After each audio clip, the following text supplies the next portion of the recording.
Monday Night Football, baby. We're here.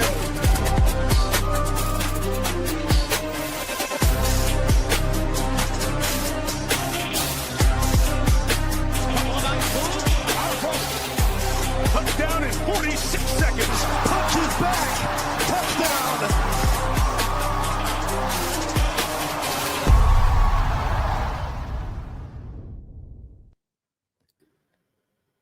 Back with more fantasy football over on DraftKings, talking best ball here. And we're going to draft some DK best balls here. Hopefully a 555 if this thing can fill. We will hit a couple 25s as well. Right now, the 555 is 3 of 12.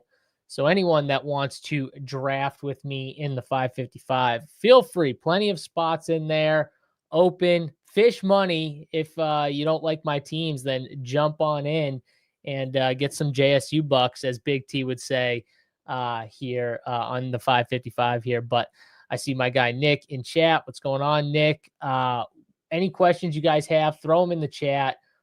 We'll probably start with a 25. So if anyone wants to get in the $25 draft over on DraftKings, $3 million to first over there. The big contest they got going on. 3 different Millie winners in that contest. 3 million, 2 million, 1 million. Just an absolute massive contest. So big stuff there from DraftKings. Biggest contest in best ball going right now. Nick says, any players you have changed your tune on recently? Yeah, we'll get into some of those players, Nick. I want to talk about that. It's kind of a good starting point here because there's all this like news coming out from these like coaches and beat writers. It's stuff that's like not even news half the time. Like Nathaniel Hackett talking about like, I can't wait to see James Conner is just amazing. I mean, it's amazing that people are reacting to, oh, I can't wait to see James Conner out there. Or Jeremiah Love, oh, he's definitely a rookie. Well, no shit, he's definitely a rookie, okay? And no shit, they want to see if James Conner has anything. Like they want to see it. They just want to see if he has anything left in the tank. None of that stuff shocks me. Do they probably like James Conner? Has he been a part of the team for a little bit? A really solid vet that they've tried to lean on and kind of just broken down in the last couple of years? 100%. So they kind of probably want to see like, okay, what's this old dog got left in the tank? Does he have anything here? Because they got 4 running backs. And the likelihood that they keep all 4 of these running backs can't be very high. And maybe they're trying to pump James Conner up because they want to trade him. You know what I mean? They want some team to come in that maybe needs a vet at running back in James Conner. And you never know, like a running back goes down on a team and all of a sudden they're like, okay, now we might need James Conner because our vet went down or something like that. So you kind of never know what happens. But like none of that stuff should be news. Like Shane Steichen saying like, oh, Josh Downs. We knew it. They didn't make any moves. Like literally all they did was get rid of AD Mitchell last year and then sign Alec Pierce, lose Michael Pittman. What other moves did they make? Ashton Doolin is their wide receiver 3, So like that stuff's not news to me. That it shouldn't be news to anyone of you that's been watching best ball content, fantasy football content, for a little while now. Now, maybe if you're just jumping into the streets, which you could be there, I definitely know there's some first-time drafters in the last week or so that I started to see, say like, hey, JSU, my first draft, what do you think? So like maybe some of you, that might be a little bit of like, that's a thing, a little shocker. Jeremiah Love, they're talking about him, as a rookie and stuff. Well, he is, you know what I mean? And the fact that you thought that, that changes anything. Yeah, like he's got to learn it just like everyone else in the new system and then see how quickly he picks it up. If he picks it up quick, he's probably going to have no issues. So I think people just react and overreact to, the wrong shit sometimes in best ball. And we see it all the time. And I think that's where people make mistakes, honestly, in best ball. But Marquee Sports, what's going on, brother? Good to see you. Appreciate you hanging out. What's your take? Before I get into this, players that I've changed my tune on, because Nick asked the question, and I am going to jump into 25. So if anyone wants to draft with me, I want to talk about this because I've definitely changed my tune on a couple of guys recently, and I've moved them up my ranks a little bit, which you can find at runpuresports.com. But if anyone wants to jump in a $25, $3 million to first over on DraftKings, we're going to hit one of those and see if we can get this 555 to fill as we do it. So I'm going to give the 3, 2, 1 countdown. Like I said, when you hear 3, I probably already hit the button. So if you want to get your phone out so you can quickly hit it, go for it. But if you want to draft with me, feel free to enter 3, 2, 1, and I'm jumping in this DraftKings Millie, and we're 3 or 4 of 12. So plenty of spots if you want to get in. You want some JSU bucks, you want to come try and take me down, feel free. But guys, I've changed my tune on. So the first one would definitely be Tetairoa McMillan. Last year I wasn't into Tetairoa McMillan, the rookie stuff, Bryce Young, all that stuff. Now we get another year in. I kind of I like what I've seen from the standpoint they bring in Chris Brazzell, which I've talked about. I think this is a big move for Tet, because what I think the Chris Brazzell move is going to do is it's going to allow Tet to move around the field a little bit more and do different things. I think the route tree is going to grow with Tet. He's even talked about, I'd like to do more stuff, in terms of, different routes and everything like that. I think that's going to grow. And I think Brazzell being able to kind of like clear out space for the short and intermediate stuff, because he's going to be like a tall, fast guy down the field. They've talked about how they like his speed and size going down the field. I think that's just going to help clear out some of the underneath stuff, some of the easier stuff for Tet to, kind of eat, honestly. And I do think Jalen Coker's a good receiver as well. And you can make the case, well, Jalen Coker was really good when he came back, and both him and Tet played, and they kind of lean more into Coker a little bit. But I do think second year, you just don't see a lot of guys like Tet with his size and ability to move in the ways that he can. Bryce Young is the limiting factor, but I do think if they're going to move him around a little bit more, they're going to grow his route tree. I think it's going to be easier, and I think it's going to be more like they're going to try and get the football in his hands even more than they were last year. And I like it. I want fourth round Tet McMillan. I want middle of the fourth Tet McMillan here. I'm going to pull up my DraftKings screen here so we can follow along. This draft did fill, so hopefully some of you guys got in. So Tet is definitely one of them. Kenny Gainwell, I think, is another guy. And my whole take on Kenny Gainwell is, well, I'm not really into Bucky Irving, and I feel like I need to, and I don't do this as much, but I feel like I need to like push the take even further. If I'm not really into Gainwell here, and I have the 101, so I'm going to take Jahmyr Gibbs. Nothing crazy from that standpoint, but if I'm going to, be out on Bucky, I feel like I should be in on Kenny Gainwell, who I do think has upside, especially on DraftKings with the PPR, upside there with Kenny Gainwell. But I also think that the Bucks, and I'm pretty sure someone was talking about this, I forget if it was a beat reporter or a coach, I can't remember, but they kind of talked about how both Bucky and Kenny Gainwell can be used both as a receiver and a running back. And they talked about the versatility of both these guys can do some of the similar things. And maybe you laugh at that, like, oh, well, Kenny's not that good, or he's not that type of guy. But I thought he showed in Pittsburgh he was that type of guy.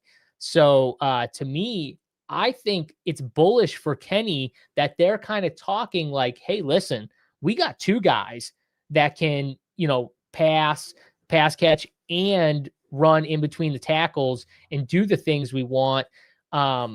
Makes me feel a little more comfortable with Kenny Gainwell for sure here when he's going in, the 90s to 100s, whereas Bucky Irving's going, in the 50s to 60s. Here, give me the discount with Kenny on DraftKings. I'll take my shot with him.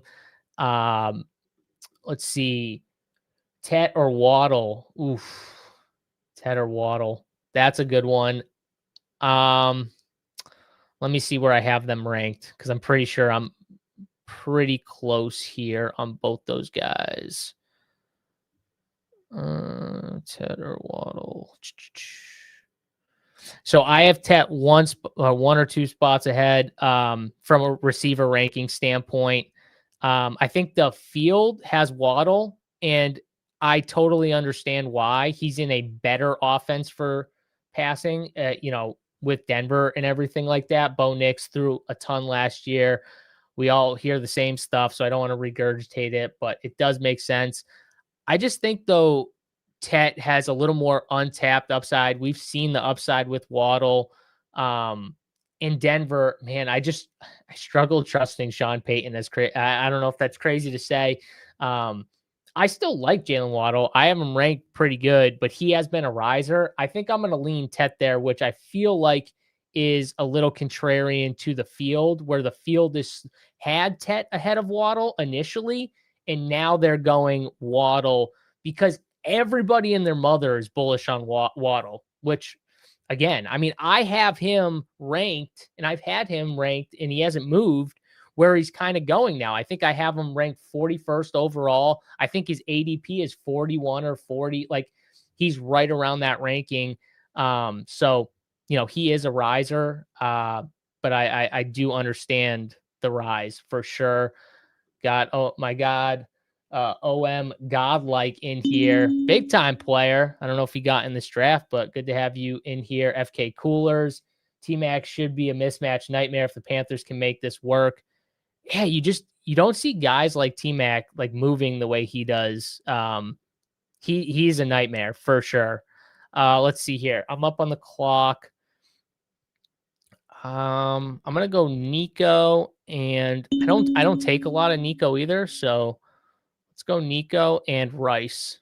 I do take a lot of Rice, but let's do that for my start. So I got Gibbs, Nico Collins, and Rashid Rice for the start here. Rich, brother, were you doing a 1 hour and 7 days till first full NFL Sunday of 2026? Yeah, love that. Love that. I mean, what is it? Is it 7 Sundays until the first? I was going to say. So the first game, though, is what? August 6th. That's the Hall of Fame game. And then next week is I think preseason week 1. But yeah, 7 Sundays, man. 7 Sundays till football. It's going to fly too. It's going to fly. And this is when like best ball is going to kind of heat up. We're going to get a bunch of the casual first timers just jumping in for their first draft, which is great. Honestly, I hopefully it, pushes and gets a ton of people in here in August. I feel like that's when a lot of people decide, they're going to start drafting for the most part, the masses. So it's a good push for us that have been drafting for, a while now, but, yeah, I can't wait. Can't wait for football. I mean, week 1 pricing is probably going to be out next week, I would assume. I don't know for a fact, but I would assume it's normally around that time. I know you're high on Chicago, Sam says, but how do you see it all shaking out with three-headed monster with Luther, Loveland, and Rome? Okay, here's how I see it shaking out. I think Loveland is going to be the volume guy. I think he's going to be the guy that they really like. He's just like, whenever shit hits the fan, he's the guy that Caleb's going to. We saw it last year where when they were trailing or behind, he very much leaned on Colson Loveland, especially when they were in those big playoff games and stuff like that. He was the guy they really leaned on to move the ball down the field. He was that like chain mover, right? So I think you're going to get really good target volume from Colson Loveland. I think Luther Burden's going to be like the clear big play guy that is also going to be looked at as like that primary wide receiver 1 that they talked about already, getting Caleb more into throwing to that primary wide receiver one. So I think that gives us like a bullish outlook on maybe the volume for Luther being a little bit higher, where he's not just the big splash play type of guy, but he's also going to have some games where he has those high volume target like games plus the big play stuff. And then I think Rome is going to be the clear number 3 guy. But the good thing is, outside of Rome, they really don't have an established third, right? Like last year, they had DJ Moore, Rome, Luther Burden. There was just a lot of mouths to feed, plus Colson Loveland. This year, when you look at their wide receiver 3 and 4, Khalif Raymond, who's like a field stretcher and, in my opinion, like a special teams guy, right? Which I think they can use. They need. Oh my God, this is amazing right here. So we get my guy, Luther Burden, which I mean, at the 4-5 turn, I feel like is just a smash, absolute smash. And then I think David Montgomery makes sense. We have Nico Collins. The kick does flip to David Montgomery. I see mixed opinions on David Montgomery, but I like him. I think he's the perfect example of boring pick wins best ball. That is David Montgomery. He's a boring click, but he's a guy that's going to probably help you advance in best ball just from the volume standpoint alone. But back to the Bears. So they have Khalif Raymond and they have Xavier Thomas, who I think is going to be a gadget guy. I think he's going to be a guy that they have like a little package for, and they do some like, some trick plays with them. They try and get him the football out in space or hit him deep once in a while, but they really don't have much else. So to me, those 3 guys are like the clear guys, and there's not much else left on the bone for anyone else outside of like these gadget plays. And I think they're just going to lean on those 3 heavy. So the way I see it shaking out, I think all 3 of them have a chance of getting there. The likelihood, though, is that 2 of them probably get there in a Ben Johnson offense. If they all stay healthy, though, it's possible that all 3 of them have solid fantasy seasons where they're going right now. But definitely my lean is I think Colson Loveland is like the sturdiest. Like if you made me bet on one guy to just be rock solid for the year for the Bears, it'd be Colson Loveland 100%. But if you made me bet on one guy to be like just an absolute smash in fantasy football and be like a guy next year that we're like, wow, we were getting Luther Burden at the 4-5 turn. Like that's Luther Burden, like 100%. And I think Rome is just going to be like a steady third target in a great offense. There's nothing wrong with that to me, at least. So let's see. We got some more questions here where, let's see. Haven't been on Tet yet, but coming around as he slightly falls as Jay Brooks, but Bull. I'm real concerned about Carolina offensive line with Moton and Iquanwu injuries. That is definitely concerning. I'm concerned as a whole, but definitely concerned for the Brooks side of this conversation. With him, I was already concerned about the health. So keeping him, healthy and everything like that was definitely a concern to start with. But wow, Lamar just went at 67. Man, I got to follow this draft a little bit more because what's going on in this draft? I got to look in a sec, but I totally understand the offensive line concerns. Maybe though, that helps us get more passing volume out of Bryce. Maybe that's bullish for us, especially with they lost, God, I'm blanking on his name. I think he's a linebacker who they lost, who was pretty good. But like maybe all these injuries help the passing offense a little bit more, help the volume. Maybe they can't lean on the run game as much. Because I started out a Bull with you here on them. All right. So Caleb Williams is here at 72. The kick is saying Brian Thomas.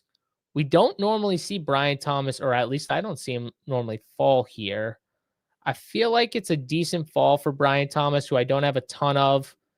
I'm kind of like close to in line on ADP. Let's follow the kick here. The kick does not like Caleb Williams. I don't remember the kick telling me to take Caleb Williams, even when he's fallen to like 80. The kick's like, nah. It's just not into the Caleb stuff as much. I am into Jalen Warren. Oh man, this feels wrong. I gotta take Caleb. I thought about it for a second, but I'm like, you know what? I got Luther. I got Gibbs. Just give me my quarterback here. So I'll just take my quarterback. Um, Maybe that'll be the pick that bites me in the ass a little bit. I am a Jalen Warren guy. I do like him a lot. And I do have other quarterbacks potentially set up, right? I got like the CJ Stroud thing going here. I could potentially start a Jordan Love thing. I understand why the kick was kind of saying like, "Hey, go get a go get a running back." You know what I mean? You don't need a quarterback right now. I totally get it. I just think Caleb Williams is going to be a smash here. If you made me pick like two quarterbacks going in this range, I think him and Drake May are just going to be really good fantasy options this year at quarterback. But yeah, let's see. Low, I maxed like this like a month ago. Now working on underdog, got 60 left. I got like 64 left on underdog. I'm trying to work on underdog as well right now, OMG. But yeah, that's crazy. You maxed this tournament out like a month ago.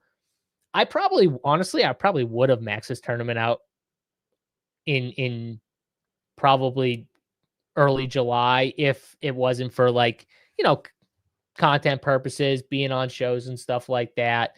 I probably would have, honestly, because I like drafting early more as opposed to too late, just me personally. But yeah, it's got to be tough though when you like max it out and you're like, oh man, I want to rip one of these, you know, late. But there's tons of other contests, I guess. Let's see. Loveland is a great either site. I prefer Burden on DK, Rome on UD. I think that's a fair. I think that's very fair. And again, I know it doesn't sound like it's like not as strong of a take. I am a Burden bro, so if you made me pick, I'm just Burden all the way around. But you can make the case that Rome could be more of like the guy in the red zone and in the goal line that they can like throw it up to a little bit more. I just like, man, Ben Johnson's gonna like scheme these guys up. Like whoever he wants to get open, I feel like he's just gonna be able to do it. These guys are three really good receivers, and I put Colson Loveland as like a receiver pretty much. But then he's got like two other good tight ends. You know what I mean? Cole Kmet's he's a fine tight end too, and Sam Roush, who's, you know, the rookie they drafted. I think all of those guys are going to be used. Bummer Kyle Monangai goes there. Patrick Mahomes, he's another quarter. Whoa, Trevor Lawrence fall. I do have BTJ. And then we've got wow, there's a lot of good quarterback options. Since I went Caleb though, I don't feel the need to do it. I'm gonna go with a running back here. I'm gonna go Blake Corum.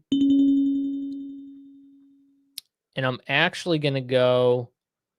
Oh, the kick just flipped Kenny Gainwell. I'm gonna actually go Kenny Gainwell. So I'm gonna get that little mini stack there with Blake Corum and Kenny Gainwell there. So I've got, let's see, one quarterback, four running backs, and four receivers here. I still feel like I've got plenty of options. I got my stud quarterback. I got a little mini game stack for week 17 with Corum and Gainwell, which I feel like I don't do a lot. And also I feel pretty comfortable. Like if my team just had four running backs, I think it's okay, honestly, to just leave it that way.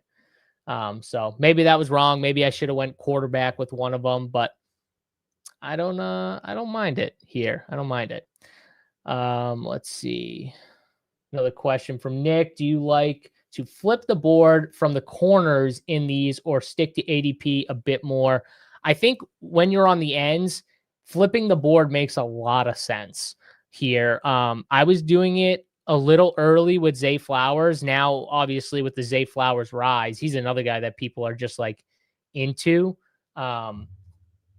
He's another guy that taking him with Jamar Chase builds, I think made a lot of sense early when you could get like Chase, Henry, and Zay.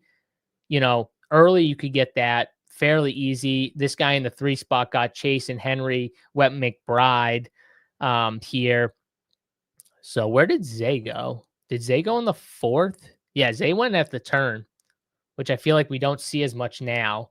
But yes, in general, I'm okay with flipping the board, but sometimes the board just gives you stuff. Like I feel like I don't always, and maybe it's just me. I do see Luther Burden go at the 4 or 5 turn sometimes, but not all the time. So whenever I get that, I'm gonna kind of take that fall. I'm gonna kind of lean into that fall. But in general, I think flipping the board at the ends makes a lot of sense here. Sacrilegious wrote special code for when you're drafting so you don't get Caleb, LOL. Yeah, I blame Sacrilegious for the Caleb Williams hate. Karain has already, I feel like, bent the knee a little bit to the Bears and pushed them up as much as he could, but I just don't think he could push up Caleb enough. But I felt like he did it at least with some of the Bears. So I felt pretty vindicated with pushing up some of the Bears love. Because there was a time when even at the 4 or 5 turn, the kick wouldn't be telling me to draft old Luther Burden. But also there was a time when Jalen Waddle was going around there. So, and the kick was very into Jalen Waddle. So that was something where the kick was, the kick was very right because now look where Waddle is going in drafts, So if you were using the kick early, you probably have a decent amount of Waddle bags, I assume. Let's see. Did you like yesterday's UFC card? Aliv, Sola, Timarov all looked lights out. Yeah, I did. I enjoyed it. I enjoyed the card here. Kyler Murray falling. We have Baker Mayfield. I'm not really into the Baker stuff as much. Or not Baker, Kyler. The kick loves Kyler, though. Dalton Kincaid is a tight end faller. Let's take Dalton Kincaid. I like him here. And then let's see what the kick does. So the kick keeps Kyler Murray. Oh, man. There's a little fall on Kyler. I don't have any Minnesota. I do have at least a little. You know what? I'm going to go Baker here. Screw Kyler Murray. I have Kenny Gainwell. I can get a late Baker piece. I already have Corum for a bring back.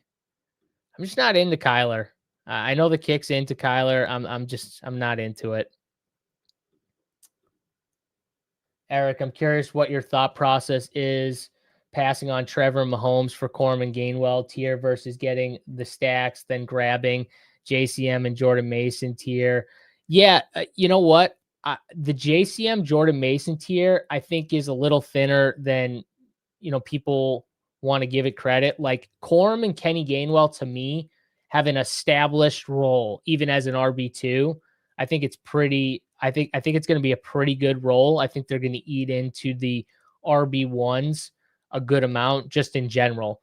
And I think it's going to be mainly those two guys. Maybe Sean Tucker gets a goal line carry here and there, but I think it's going to be mainly for both those teams, those two. So, and I kind of like that pairing. Those are two guys that I'm trying to draft as much as I can of right now on DraftKings. So, I think they were both good picks there, but also I got Caleb, who I felt like, drafting him kind of instead of Jalen Warren. I think if you were going to poke a hole in my team, my mistake would have been instead of drafting Caleb, taking Jalen Warren, and then just taking Trevor Lawrence and Mahomes here. So I don't know if the Corum Gainwell was the mistake, because I like Baker. I mean, shit, I like Baker. Like, Baker's fine. The mistake might have been, I mean, shit, I didn't know that Trevor was going to fall. I did not think Trevor was going to fall there. So I think my mistake might have actually been not listening to the kick and taking Jalen Warren and getting the two quarterbacks instead of Corum and Gainwell. But it is what it is. You just don't know, you don't really know what the draft's going to give you, especially on these DraftKings ones. Like, it's very hit or miss. In general, some drafts you get these weird rooms, and some drafts people are just straight ADP, like down the board. And yeah, so I think my mistake might have been taking Caleb, looking back now that I've seen how the draft played out here. But Mayfield and Caleb, same bye week. Well, I'm taking a third quarterback, 100%. So whoever that is, it is. But I will be taking a third quarterback. So bye weeks be damned. I like playing into taking QBs with the same bye week. Fewer people will do it. That you can take. Well, yes, and especially on DraftKings with 20 rounds, I think it's less of a big deal because it's easier to take 3 quarterbacks. Like on UD, it's a lot harder. And well, like, it's not hard, but like it is a little harder to sell it to yourself when you're drafting like a Caleb Williams up there, and then to take a third one. And look, like, so this is what I mean on DraftKings. Like, I just got a pretty good fall on my, like, I got lucky, but like CJ made it back to me. So I can go CJ Stroud, and then I got a nice fall on Jaden Higgins here, which the kick is saying, hey, take some Jaden Higgins. So I don't know. I feel like that kind of worked out pretty well. I got a nice Houston stack brewing here. I wish I had a Packer, but that's okay. I got like a full Houston stack going, and I feel like my 3 QBs are pretty solid. So at the end of the day, would I have rather Trevor and Pat Mahomes instead of Caleb? And then maybe I still got the fall on CJ? Maybe, but I still feel like I ended up all right in this room here. So I like it. But you can make the case that was, the right move was taking Warren and listen to the kick there a little bit. But I missed this comment. JT, I also maxed a year ago. Oh, you also maxed a month ago. Damn. Are there more people that maxed DraftKings over a month ago? So you maxed DraftKings at the end of June? Wow. What are you doing right now? Are you just on UD trying to max UD? Is that like the next step? Just drafting on UD? It's got to be. If you're maxing out DK a month ago, then it's got to be. The QB thirst seems to have subsided some the past few weeks, which is nice.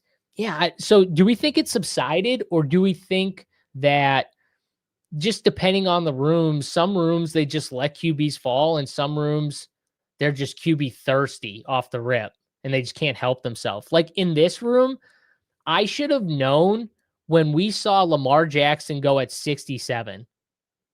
Like, I should have known this room was weird. So, like, were there any crazy picks in this room? Now I got to go back since we just made our picks. Let's see.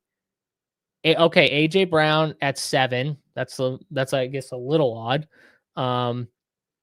But maybe you can make the case that he just wanted 2 second-round picks. So he took AJ Brown and Brock Bowers. I don't know. Let's see. Nothing else seems weird. Just looking at the board. Yeah, I don't know. I don't see anything else that's weird. Neighbors going in the 3rd round, though. That's pretty steady at this point.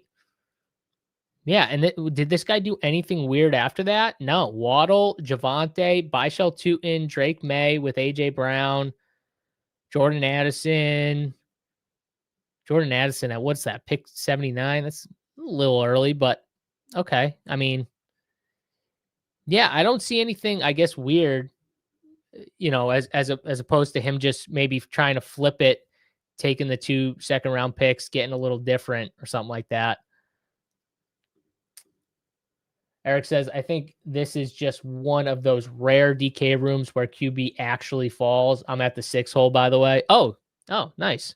I didn't know you were at the 6. If anyone else is in this draft and I didn't know, let me know so we can check out your teams here. But I'm back up on the clock. Man, this draft is flying, it feels like here. I've got 3 quarterbacks, 4 running backs, 5 wide receivers, and 1 tight end. Deebo Samuel is here. Jalen Naylor fall. Trey Tucker. Trying to think. Well, let's take Deebo first. So Deebo goes to me now. Yeah, it's saying tight end, which I think is correct here, honestly.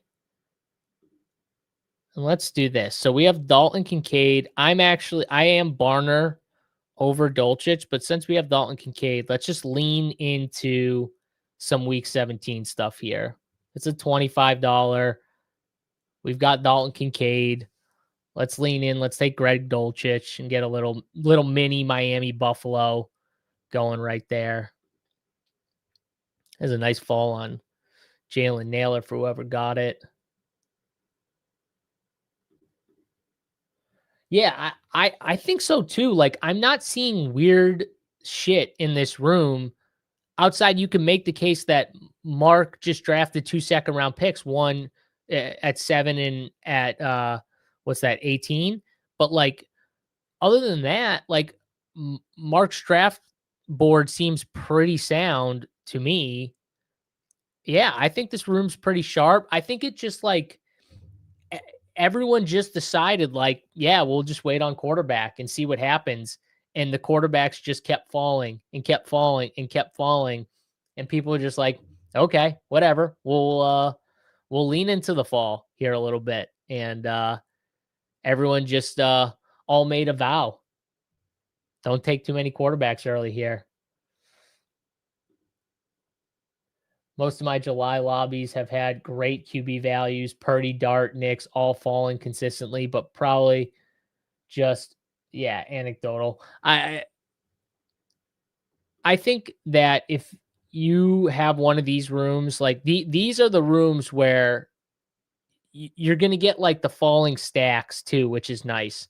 Like a lot of these people, again, like I got CJ Stroud at 140, but look, I got the Jaden Higgins fall. No one wanted to take Jaden Higgins. Like I got that. When you can get like random QB falling value, it does feel pretty good. But when you also can get the random wide receiver to fall like 15 picks past ADP to fill with your QB, that's the rare stuff. Normally it's one or the other sometimes on these sites. Where you get one, but you don't get the falling value with your wide receiver and stuff. This room, though, for whatever reason, we're getting it, which I like. Let's see. Eric says 11 hole started interesting too. We can take a look at the 11 hole real quick. CD Pickens, Ladd, Scattaboo, Judkins, Quinchon, Justin Herbert, Jackson Dart, Wandell Robinson, Isaiah Likely, Cam Ward, Keaton Missile, Kenyon Sadiq, Jonah Coleman, Gunnar Helm, Denzel Boston. This guy started with a plan, is what it looks like to me. He said, give me Dallas, give me the Chargers.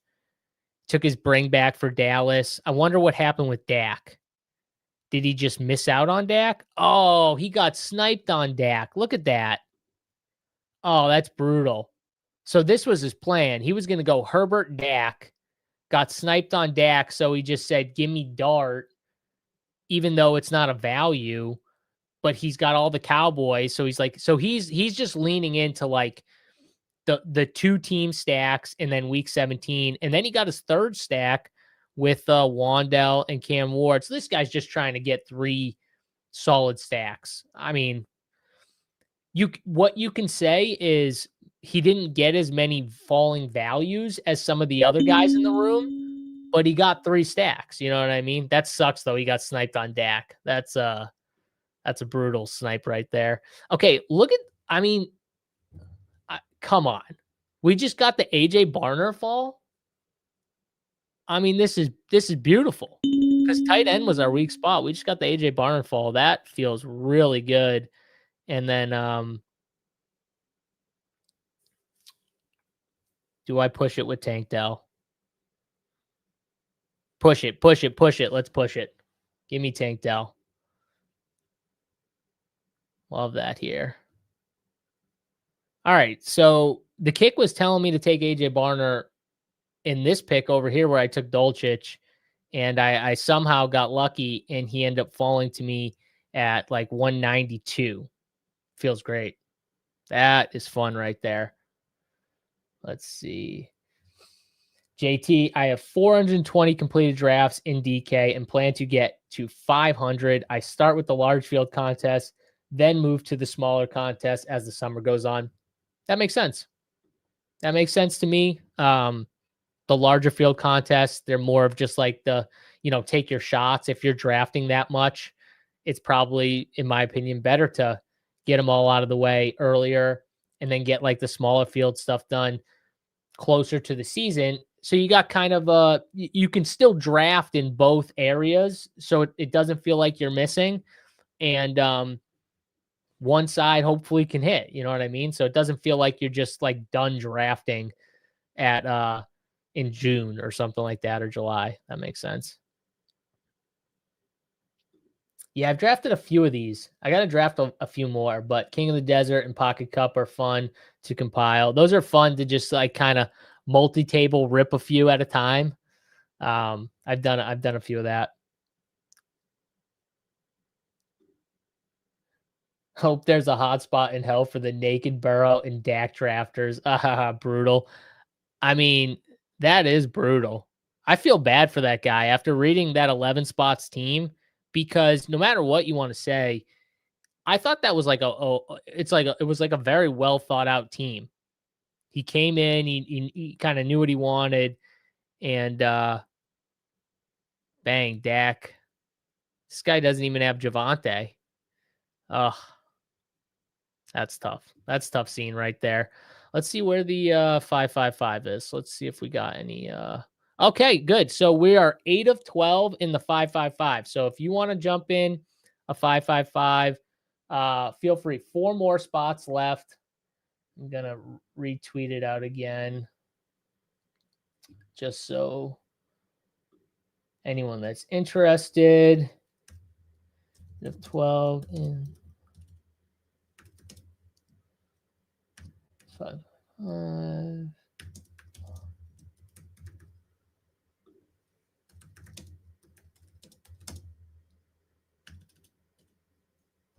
All right, bang. So hopefully that thing fills right on time with this draft here. Wrapping up, we got a few more spots left here, which is good. All right, 3 picks left. We've got a 3-4-7-3 build with 3 picks left. So you can make the case that tight end is still technically my weakest spot. I like my running backs where I'm at. I could do a 5th running back. I think my receivers are pretty solid too. Do I have any buy issues with my receivers? Let's see. No. Nope. This could be a Xavier Thomas team. Maybe. All right, let's take Ted Hurst. This is what I mean. The kick was telling me to take Ted Hurst last time, and bang, falls to me here. So Ted Hurst. Do I complete the full Houston stack with Jalen Noel?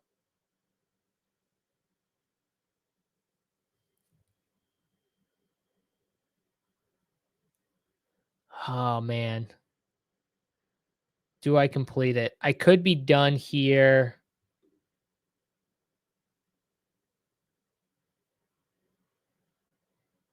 All right, let's go with the kick. We'll go George Holani. I don't think my team necessarily needed the fifth RB, but I feel like my receivers are in a good spot right here. And I feel like you can always lean on. Yeah, I've got. I don't love Chris Brazzell, but I have him as a someone I can lean on with the two Seattle guys now. If I want to go that route, I could go with a fourth tight end. Got guys like Michael Mayer, Charlie Kolar. Oh my God, Sanders. I don't know if I can take Sanders, but he's there. I like Eric All. I think he's interesting. Not really the way my team is constructed to take an Eric All type of pick, but I could do it. James Conner goes right there. Has Jared Goff. Let's see.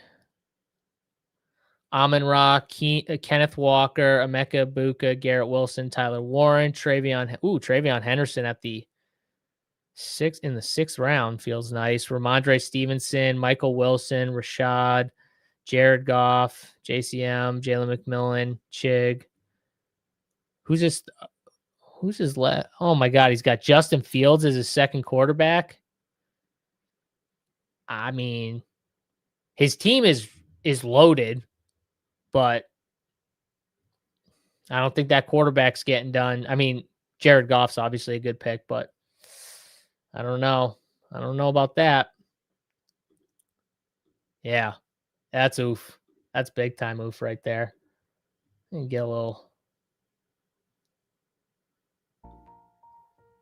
tunes going here. Let's see. Did we move the needle at all in this 5-5-5? Still 8 of 12. So we are trying to fill that. If anyone wants to get in, 8 of 12 here, 4 spots left.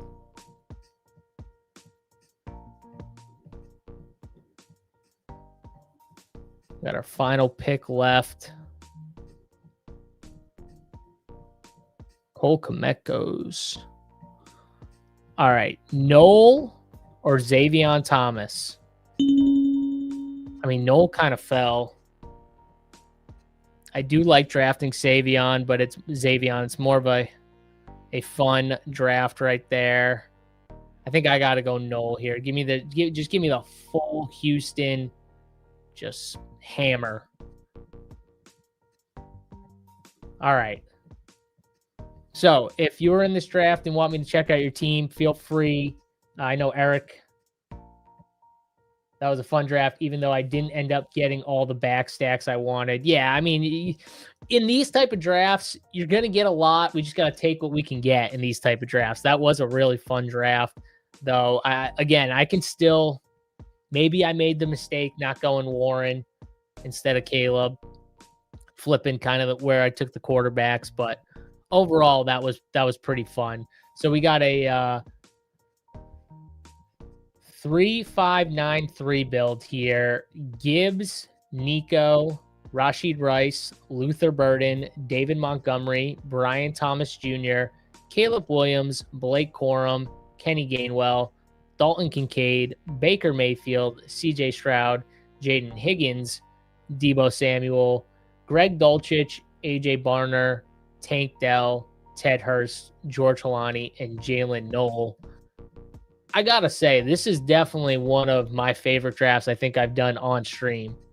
This team feels rock solid, man. And I know there's a few good teams in this draft, so it's definitely going to be a tough pod because there's definitely a few really solid teams here. But I do think I drafted a pretty strong team. And like I said, the only case I can make is that one mistake. But yeah, very balanced. I love my running backs. I think my wide receivers are pretty strong. I feel like I did a pretty good job stacking, getting some week 17 correlation with some mini stacks. Same thing like Eric said, I wish I could have grabbed a Packer here or, like a couple different things. But all in all, can't get everything in these drafts, can't try to get everything in these drafts. And sometimes you just got to let the draft come to you. And I feel like that's what I did here. I just kind of let the draft come to me, see what fell, and went with that. Oh, I didn't see Jaden Reed went at 71. I feel like he's a player people are starting to get hyped about. Jaden Reed for sure. All right, let's do this here. Since the 555 hasn't filled yet, let's do one more 25. If you guys want to get in on a draft with me in the $25 over on DraftKings, I'm going to pull it up on my phone.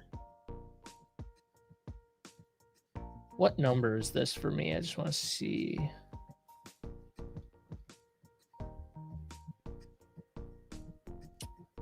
So this will be draft 85 in the $25. I got to make sure I have enough as we get into August here. But Corum was getting some nice rub from McVay just the other day.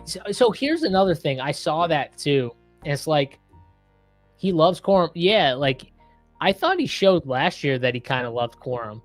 There were some really big plays where I was surprised Corum was on the field down the stretch. There was that 1 4th down play where they actually gave him the ball, and I was shocked. It was like at the end of the game. I can't remember who they were playing. I don't know if it was Seattle. I don't know if you guys remember, but I can't even remember if he converted. But just the fact that he was out there, I was kind of surprised about it. Thank you, Eric. Oh, let's see your team here. Let's look at Eric's team real quick. Appreciate you, Thomas, as well. If anyone wants to jump in, though, I'm going to do the countdown right now. So if you want to get in, pull out your phones in the $25 on DraftKings. Here we go. 3, 2, 1, and I'm in. We're 3 of 12. So if anyone wants to get in, plenty of time. 5 of 12. If you want to get in on DraftKings, let's look at Eric's team real quick. He is Moore. I think 4-5-2. Christian McCaffrey, Omarion Hampton, Malik Neighbors, Josh Jacobs, DJ Moore, Lamar. Oh, you got the falling Lamar. Nice. Lamar Jackson, naked, but in the 6th round at 67 feels pretty primo right there. Mekhi Lemon, Chris Godwin, Pat Mahomes, Brock Purdy, Romeo Dobbs, Chris Rodriguez, Stephon Diggs, Hunter Henry, T. Ferg. You took T. Ferg. I was wondering who took T. Ferg. I wanted T. Ferg. Cade Otton, Ray Davis, Nick Singleton, Rashad Bateman, Elijah Surratt. I mean, Eric, this is a great team. This is a great team. Now, you are a little less balanced than me because you went with the 3 stud running backs early. So 3 of your first 4 picks were running backs. Plus you went a QB early, but and you went 3 quarterbacks with Lamar. So like 3 of your top 10 selections were quarterbacks, but you got like falling prices on all these quarterbacks. It feels like Purdy at 115. It's great. Mahomes at 102, 67 for Lamar. Like I said, this is a really good team here. And I think you did a good job with some of these wide receiver twos like Lemon, Godwin, Romeo Dobbs, Steph Diggs, who I think will be a wide receiver too whenever he signs. I love this team here. And then you did a good job, like Hunter Henry, Terrence Ferguson, Cade Otton. You're not winning it at tight end, but I think those guys can give you enough in the tight end room. If I were to poke a hole on this team, though, I don't think you needed the 6th running back. I like your running backs. I like Ray Davis. I think Nick Singleton could be a guy in week 17 that's playing a lot because that team is not good. So I think if I were to poke a hole in your team with your tight ends, I would have probably personally went a 4th, and I would have went 5 running backs. Just because you went 3 running backs early, that's my take here, and you waited so long at tight end. But I love this team. I think every other position you're going to be really good or winning at. Like running back and quarterback, you're smashing. For sure. It's just going to be, can these wide receivers hold up? can Neighbors and Godwin hold up? You know, can DJ Moore give you a massive wide receiver 1 type year with Josh Allen? That's going to be the questions, but love that. All right, let's pull up the draft here because the draft is about to start right now. Here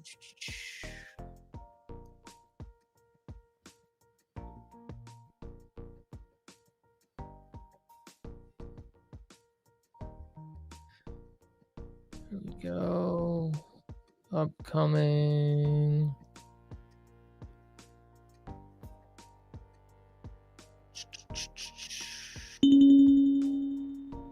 All right. And perfect timing. We're up on the clock here. So I assume, yeah, Gibbs and Bijan went. It's a no-brainer. Third pick's Chase. It's a no-brainer. It's just the easy pick. Let's see. Hunter, in a tough spot. I have to decide between Neighbors or Josh Allen in a long-term big money keeper league. I keep up to 5 players, 1 QB, current saves, Chase, Bijan, McBride, Hampton. Damn. Okay, it's a 1 quarterback league. It's not like a tight end premium league, is it? I assume it's not. Oh, that's a tough one, man. I think in those type of leagues, though, I feel like having the stud quarterback, it just feels right. Like you just have Josh Allen and you never have to, outside of bye week, you just never have to worry about Josh Allen. Like you always start him. And in big money leagues, like keeper leagues like that, where you're making lineups and you're adjusting your teams week to week and everything, you got those lineup decisions. It's a 16 team full PPR. Okay, no tight end premium. Yeah. I just feel like in a 16 team league, having Josh Allen has to be a huge edge because there's not extra quarterbacks out there. You know what I mean? It's not like a 10 or 12 man league. 16, you got 2 probably pretty much. And like I said, having Josh Allen, I think is a big edge. So I would lean Josh Allen. You can at least make the case too, like, who knows what Malik Neighbors we get back? I know they're saying he's avoiding the pump, but still, does he come back and he's only like 75%, which I know is still good, but what is he coming back? I think you can make the case that Josh Allen is just the better guy to keep. I know it's not the fun guy. Like you want to keep probably Malik Neighbors. Malik Neighbors is an amazing receiver. I don't blame you for not wanting to cut him, but I think I would have to keep Josh Allen in this league because you can't drop Chase, Bijan, Hampton. I would struggle dropping. McBride is a league-winning tight end. I feel like just having like a sick tight end and a sick quarterback is the way to go in those, True, but I also need to think 2 to 3 years down the line when Neighbors returns to form, hopefully. Yes. Well, I mean, obviously that plays into it a little bit. But man, Josh Allen should still be still hopefully doing his thing for at least another couple of years. But I get it. I know it's not the answer that you probably were hoping for. The fun side of me wants to say Neighbors, but I think the correct side is Josh Allen. Unless you have a sick QB too. So Diggs at 150 was really lucky for me. If I'll tell you right now, if Higgins wasn't there, Eric, I would have taken Diggs. It was Jaden Higgins was there, so I took Jaden Higgins at 140. I don't know, what was it, 5 or 6 or whatever it was, but if he wasn't there, I would have definitely taken Diggs. Diggs at 150 is great. 100%. All right. Anything else? Esco, don't understand the 3 quarterbacks that early when you have Lamar. I think it was just the fall you could get on those guys. He took Pat Mahomes, maybe thinking Purdy probably doesn't fall, but he wanted Pat Mahomes because he was the best click overall. And then Purdy fell, and he was like, well, shit, I have Christian McCaffrey. I'll just take him. But I get it. I get, if you draft Lamar only having 2. Drake London, 22. I will take that fall on Drake London easily. Bummer I didn't get Derrick Henry, but that's okay. Here we go. Mbizouk, CMC, Kyron Williams in the 4 spot. That's interesting. Anything else crazy? Nope. Puka went at 5 because CMC went at 4. Josh Allen at the 2-3 turn. Okay.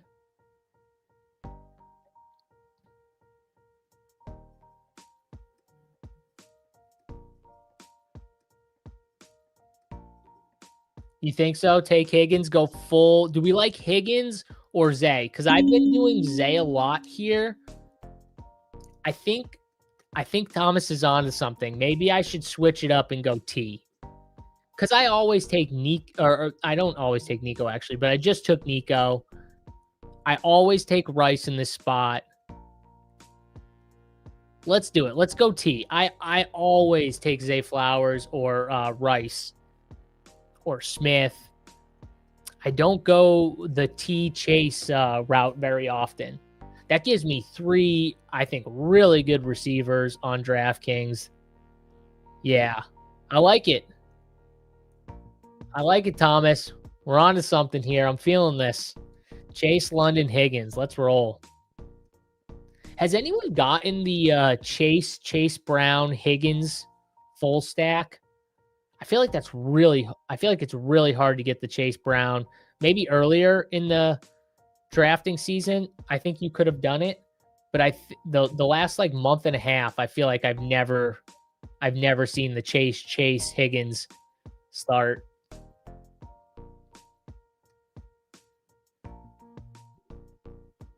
Esco, I've done a Bengals stack in that spot, and it was fire. Did you get the Chase? Did you get like the full Bengals experience stack, or did you just get like the Chase Higgins Burrow?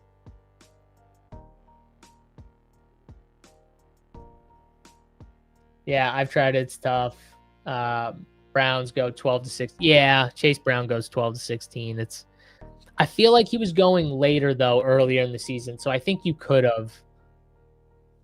Okay. So not Chase. You didn't get the Chase Brown.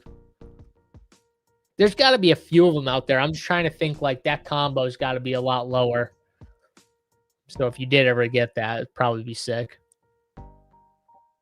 Can Burrow stay healthy for a full year? By the way, we are 9 of 12 in the 5-5-5. If anyone's joining and wants to rip a 5-5-5, 10 of 12 now. 10 of 12. We are close. We are close to ready to roll here in the 5-5-5. Josh Jacobs goes.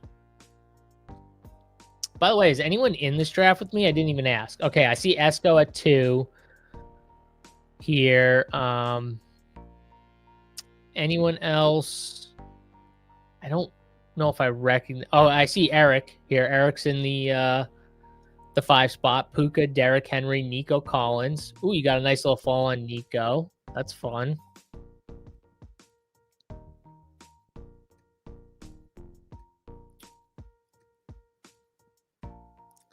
See what Eric does. Yeah, see, you got the Henry for week 17, which he's another guy I'm trying to draft a little more. Oh, Tet goes. Bummer. But that's okay because I feel like Travis Etienne at 46, week 17 with Drake London.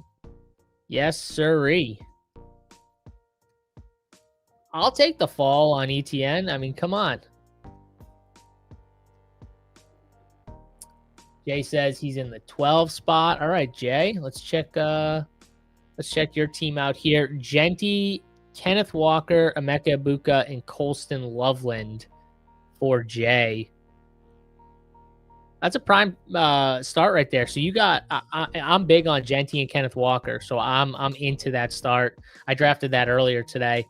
And then you got the fall on Emeka Ibuka. I feel like I don't see Ibuka go to the 3-4 turn very often.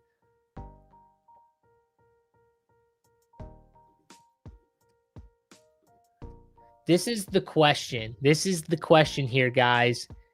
I see Joe Burrow. He falls all the time in these drafts. The kick is saying, nah, brah. The kick is saying, take Scatterboo, take David Montgomery, take Mike Evans, take Byshell Tootin. Don't take Joey B. But do I just take Joey B now? Lamar's here too. Do I take Lamar and flip it? That's the other question. What do we think? Lamar or Joe Burrow? I have the Bengals, so I have like the week 17.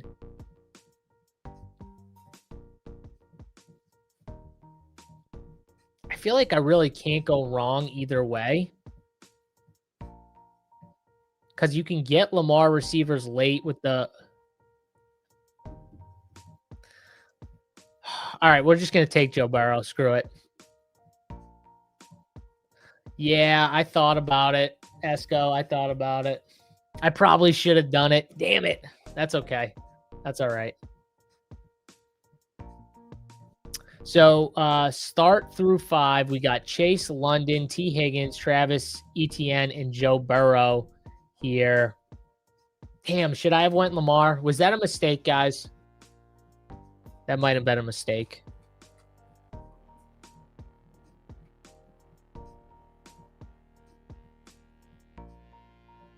Yeah. I mean, there's multiple receivers you can get late with Lamar too. That's all right. Joe, at least going quarterback there, I think felt like the right way to do it. Maybe I should have went Lamar, but is what it is. Because he is one of those quarterbacks, like, you know, it's okay not to like have Lamar kind of naked up to this point. Yeah, do I like Zay Flowers or Derrick Henry? Do I want those guys to bring back? Yes, but it's not the end of the world. Lamar going all the way down here to the Taylor, Hampton, Zay Flowers, Ladd McConkey team. That is a nice start right there for that guy. He's sitting pretty right now. That's a great start. When Joe throws for 5 touchdowns in week 17, 3 to Chase, 2 to Higgins, it won't be a mistake. Hey, yeah. If Joe stays healthy, I think it won't be a mistake, Thomas. That's the key. Can Joe stay healthy? If Joe stays healthy, then it's the right play. Especially with the team, you know, the team we got here. Yeah. It's interesting though. Like the kick really pushes the, weight on quarterback thing. Even when your team is just filled with one team.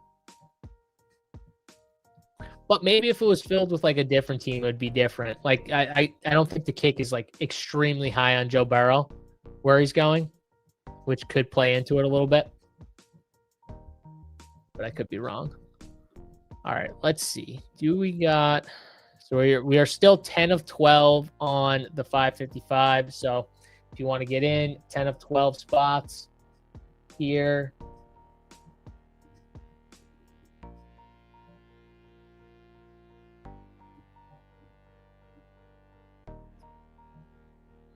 Let's see what's going on in this draft. Let's see what Eric is doing. See what Jay's doing. Esco. So Jay just went. He took Drake May and Travion Henderson. Nice. Like that. Travion's definitely a guy. Nick was asking for guys that we were starting to get more bullish on. Travion's another guy I'm starting to get a little more bullish on.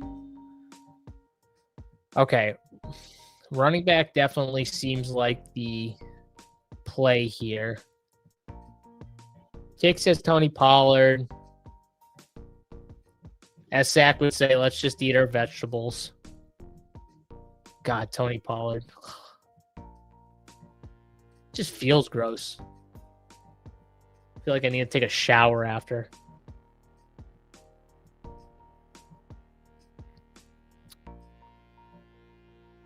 Let's see what Esco does here. So Esco's going Bijan, Trey McBride, Chris Olave, DJ Moore, J-Mo, and DK Metcalf.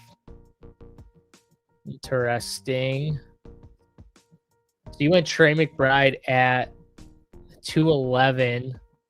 And then you got your Bijan Olave pairing. Okay. Jalen Warren goes to Gibby at the turn.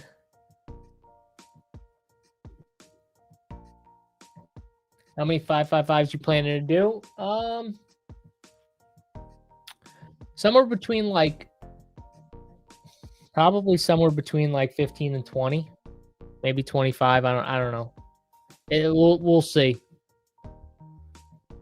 We'll see how much of a push at the end or not.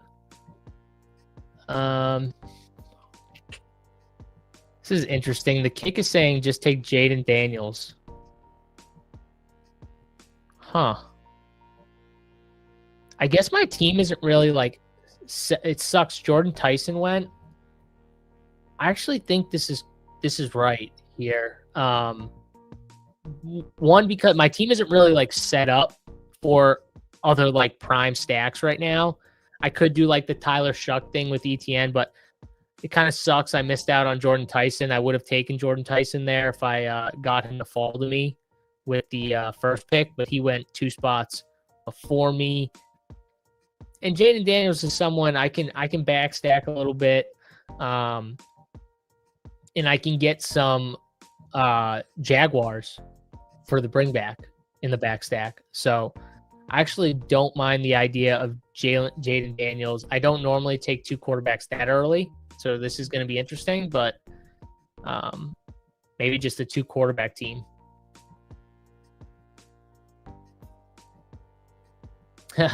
Why am I using that AI shit, man? You're better than that.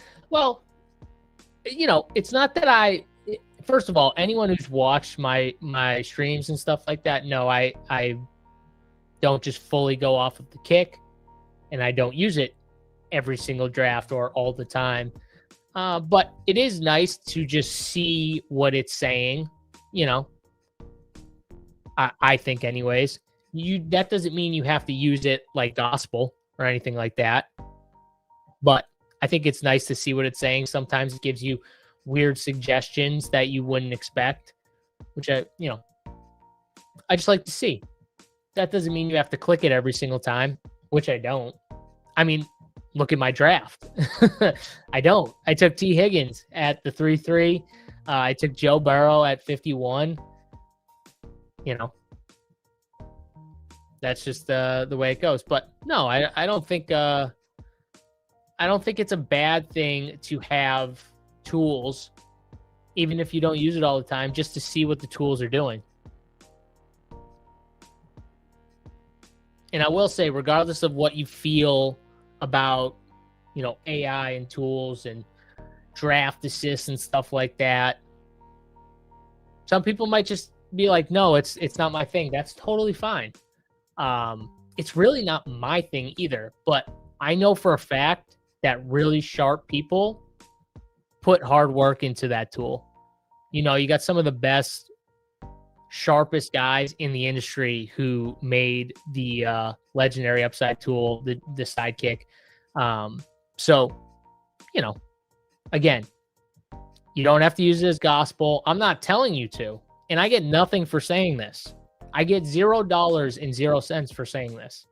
It's just something, if you want to look at a tool and see what it's giving you, that's fine. If you don't, you don't.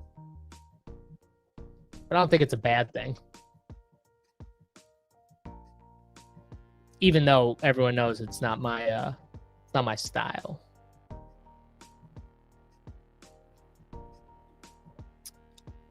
And we got one more spot left to fill in this 555 here. So we're getting there. One spot left. And Shady, the man behind the tool, is in this draft. So we got that.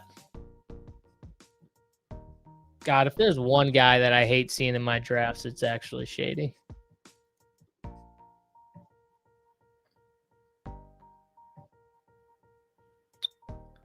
All right. Let's see. What do we have for stacks here? I'm extremely high on Josh Downs. Kyle Pitts with Drake London makes some sense here, but I do kind of like some other tight ends later that I kind of want to. Let's do this. Let's go. I want Josh Downs, so let's take Josh Downs here. And then let's see what follows me. One guy that I've always been high on is Josh Downs. I've got a ton of Josh Downs. I have him actually ranked ahead of Alec Pierce on the right on DraftKings. I have him one spot ahead. So super in on Josh Downs. And I think he smashes here. Unless they bring a receiver in that we don't know about, which they could do.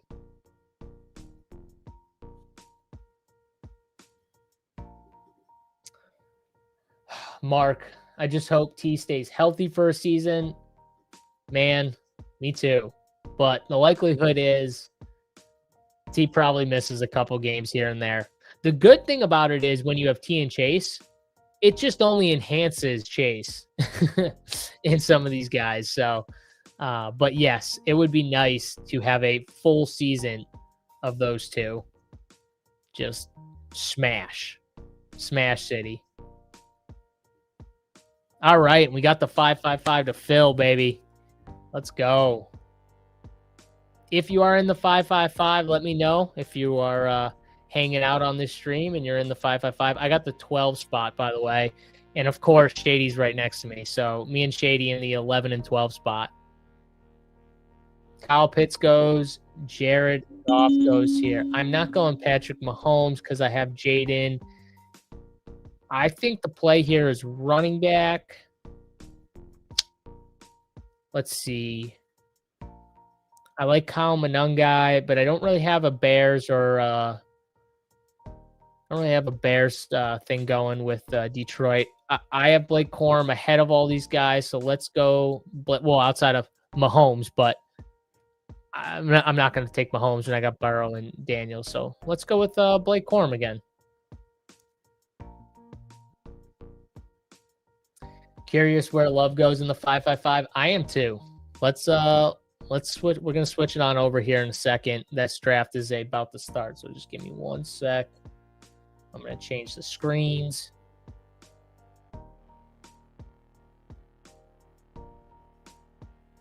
Bang. All right, so here's the 555. Like I said, if you're in here and hanging out, let me know. I see some familiar faces. TJ is in this draft. I've seen him for Wreck Havoc. I mean, this dude is always Wreck Havoc is always in these things. I feel like I know TYA, or at least I've seen him. Obviously, I know Shady. All right. So we got a few guys in here. I want to see where Malik Neighbors goes in this draft. Very interested to see where Neighbors goes. Jeremiah Love. Whoa, Puka at 2. That's going to be fun for whoever gets the falling Bijan and Chase. Damn it. Why couldn't I have the 3rd pick? With that Love quote, does that push up Algier in the sidekick? No, I don't think so. I think they're like the exact same on Tyler Algier, and that's how I kind of see it too. Like, the Love quote doesn't make me like different on Love, but I was also lower than Love all drafting season so far than the field. You know, like right now, Jeremiah Love is an ADP of 27.4 and kind of fallen a little bit maybe. I have him at 36. So I have him as that like 3-4 turn pick here, type of player, which I think is fair. And I think I'm gonna show it, obviously, but like by the end of drafting season, he could end up going right there. I've actually got him there once before at the 3-4 turn. I have like 2 teams with love, and they are all teams where he just fell into the mid 30s, 34, 35, 36, 37, something like that. So, yes. Shady's going to probably take Cook. I'm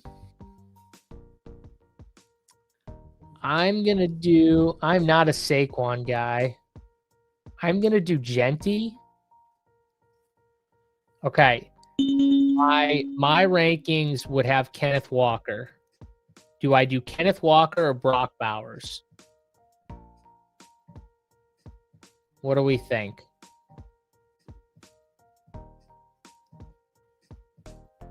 What do we think here? Anyone got a take?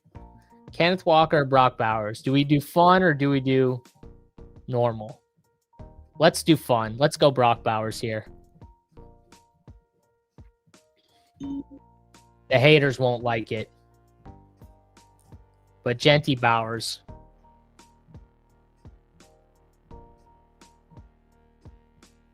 He's like, I would say, it just without looking at all my exposures, I think him and Brock Bowers are my 2 highest second-round picks.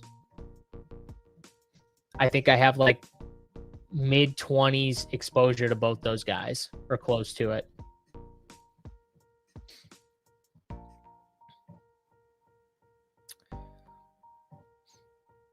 Yeah, remember, in these type of fields, like, I think there's only like 9,800 teams in the 555. So you don't have to be like too crazy, but at the same time, you can do some stuff like this. And I feel like Genty's got that upside to be like a top 3 running back in fantasy football, I think, with Kubiak. And Brock Bowers, I think, has the upside for... Well, actually, I think he has the upside to lead the NFL in targets. So, you could just smash. Esco likes it. I'm very high on Bowers, and wherever I'm in the 12 spot, I like to have fun. Yeah, Marvin, that's what I mean. You got to have a little fun every now and then. And to be fair, I have a lot of Genty and Kenneth Walker combos. So I have a lot of those teams. And I feel like I should just I feel like it's wrong if I'm drafting, like, I don't know, what do I got, like 800 teams or something like that? Like, I feel like it's wrong to not have like a few different combos of some of those guys. See, this is what I'm talking about, man. Neighbors early. Look at that. Puka, Neighbors, Wilson. Okay, this guy. I want to draft with this guy. Giants and Wharfs. I want to draft with him. He's doing some stuff right here. Now, he might... Well, it's not really like flipping... Well, it is flipping the board for Neighbors and Wilson, I feel like, a little bit. The Puka thing is just like too... I mean, maybe he's just doing the thing, though, where, like, he's the 2 spot. Maybe he has Puka at 2. You know what I forgot about? I literally forgot about the other draft. Hold on. I totally just auto-drafted the last, like, 4 picks. Hold on. Where are we at here? Damn it.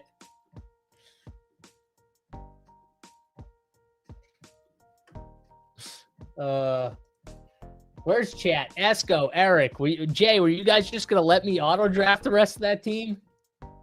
Unbelievable. All right, so what did I end up with here? Okay, so I only auto drafted 2 picks, which is nice. Bo Nix and Matthew Golden. Okay. Could be way worse, guys. Could be way worse. Bo Nix and Matthew Golden. Okay, so we got the Genty Bauer stuff here. Kyron's on the board. Do we do something weird again?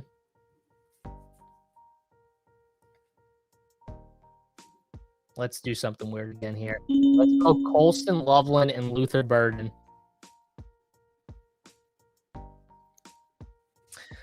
So we're going 1 running back, at Genty, Bowers, Loveland, Burden here.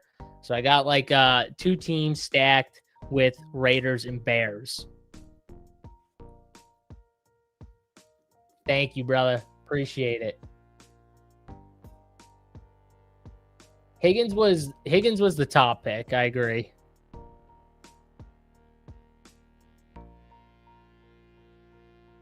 This draft is fun. That's right. This draft is fun. We're having fun in this draft. I actually thought that like one of Trey or Jeremiah Love could potentially like fall to me. Something weird. You know, like then I'd have to really decide if I wanted to take one of them, but I don't have to. All right, I'm up in the other draft here. Let's see, what am I at? I got a 3-3-5-0 build. Ah, shit. So I missed out on Mark Andrews. That's a bummer. That's okay. That is okay. Nah, bro. Shady's just going to keep clicking that top guy. It's not throwing him out of whack. Thank you, Esco. I'm up. And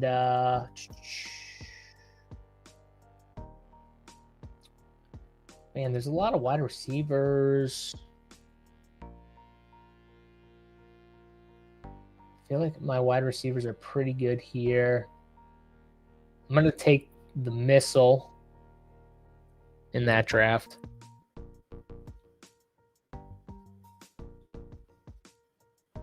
Which one did you miss, Eric? Oh, did you miss the last pick? Is that what you're saying? In our other draft? Who'd you get drafted? Was that the C-Rod pick, Eric? Is that who you missed?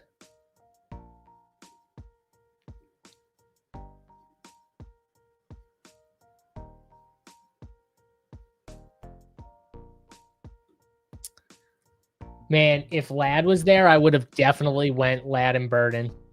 Or Ladd and Higgins. 100%. I love getting Ladd and Luther.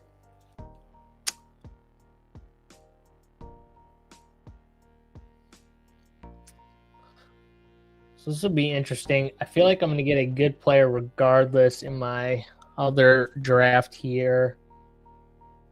Yeah, so Esco's going to probably take one of the top players, and then I'll take the other one. Why is Steph Diggs falling? I think Rashid Shaheed's a really good pick in that other draft.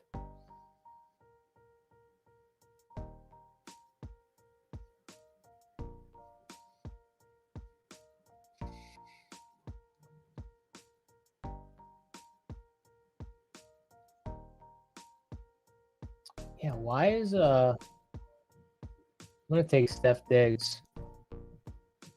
I wonder why he's falling though.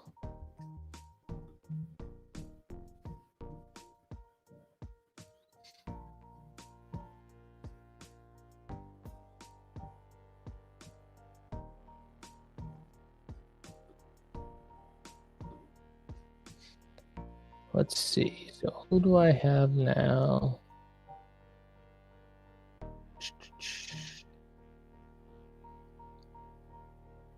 Damn it, Travion. Damn you, Shady. All right, so let's just go full Bears.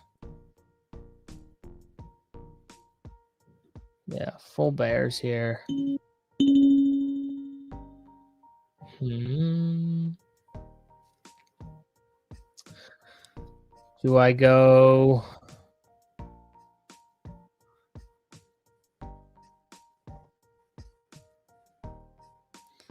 I feel like, should I take him now or should I wait? Oh, shit.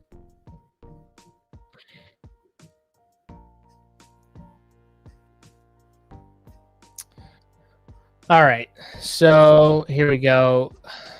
To start, I got a 0-1-3-2 team here. Genty, Bowers, Loveland, Burden, Rome, and then I went Parker, Washington. I think I just needed a little consistency and floor there with Parker, Washington. I think Cardinal Tate made sense, but at the same time, I think he's going to be a little more hit and miss. But I think my team is, I think I need another receiver that's going to give me a little more consistency. I think Parker Washington gives me that. So that's why I lean Parker in this one. Also don't have a ton of Parker. So wanted to go there.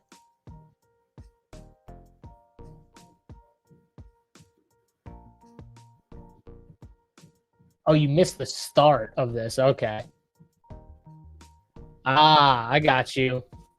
Doing the yard work. Yeah. Damn.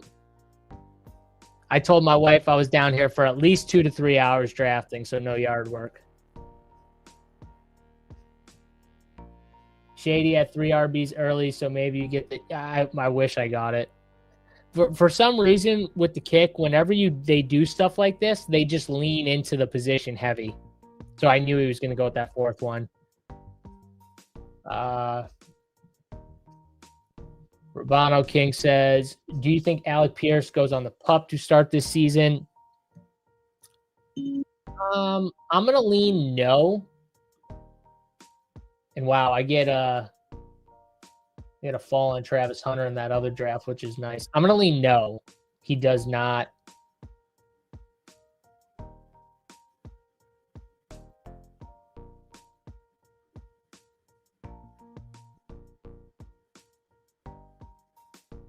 Where am I at? I got 4 running backs here.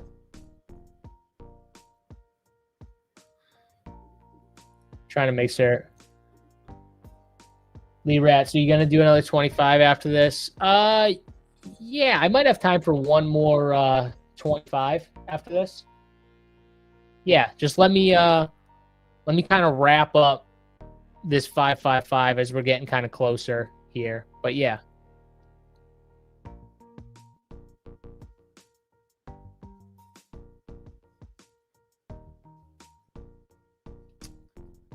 Just because I'm finishing up this 25 now. I want to make sure I don't miss a click here.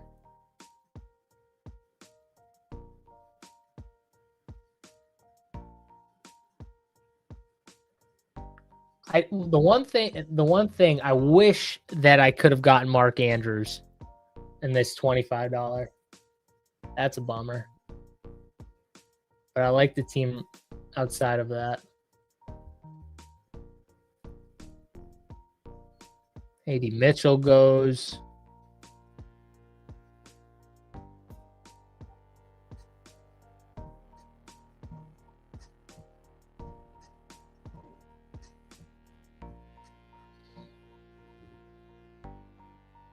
That's what I'm talking. Oh, yeah. There you go. Yep. I got you, bro. No, Caleb goes. Damn it. Oh, that's a bummer. That is a bummer right there. I thought we could do it. I thought we could do it. Oh, we were so close. Come on. Who did it to me? Wreck Havoc. Can't I just have a little fun? Unbelievable.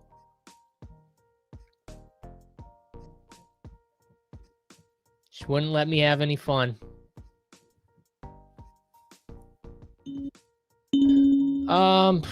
Okay, let's see here.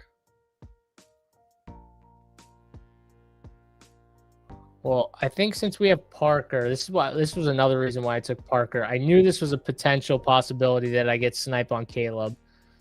So Trevor, he makes a little sense here.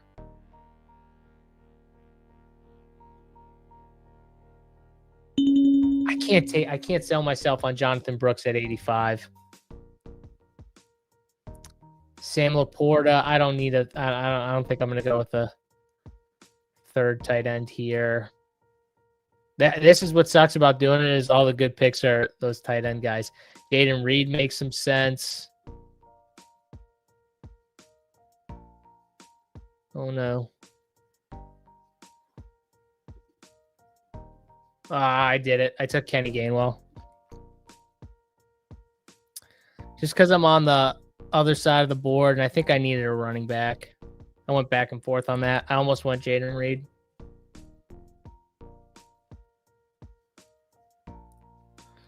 So in the 5-5-5, we got Genty, Bowers, Loveland, Burden, Rome, Parker Washington, Trevor Lawrence, Kenny Gainwell. 3 picks away from getting Caleb.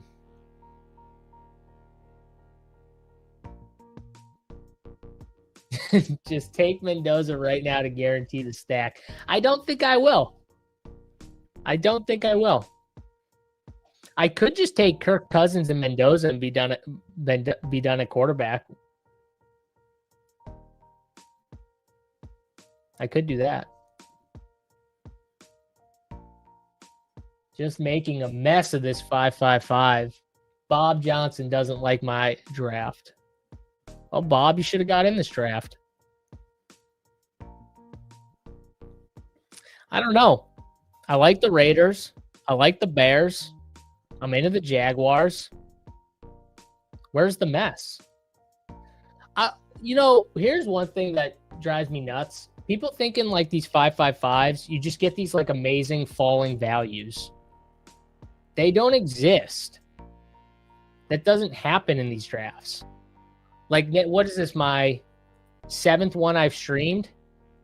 Go watch them all. Like, when do you see a draft where anyone is just getting just like falling value every single time they pick? Like, look, Blake Corum just went. Like, you don't get them. You're on one side of you don't get them, especially on the ends. You got to go get whoever you want. Look, the kick, Jaden Reed is still there. That's who the kick was telling me to take. Jonathan Brooks, where'd he go? Jay Brooks went there. I mean, like, it's not the way it works. I think people think it is, though.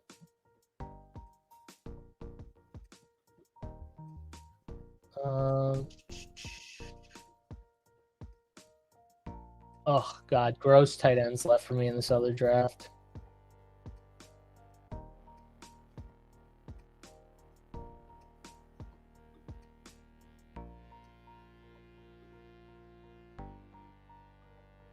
God. That was a panic pick. Fryermuth does give me a week 17 correlation. That's fine.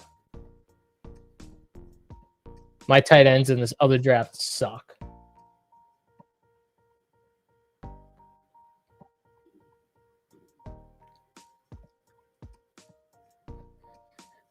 Marvin, I usually like Shady's teams, but not a fan of this one so far. I mean, shit. Shady can't have all the best teams. Let's look at Shady's team here. James Cook, Saquon Barkley, Breece Hall, T. Higgins. T. Higgins of the 4th is nice. Travion Henderson, sniped. I wanted Travion. Carnell Tate, Chuba Hubbard, Dak Prescott. Yeah, I'm with you. Not a fan. But I think it's just because like he leaned heavily in just to what he had as the top picks, the running backs. And then he takes Dak unstacked, right? Dak was unstacked, right? Yeah. It is what it is. That's kind of a tough spot there.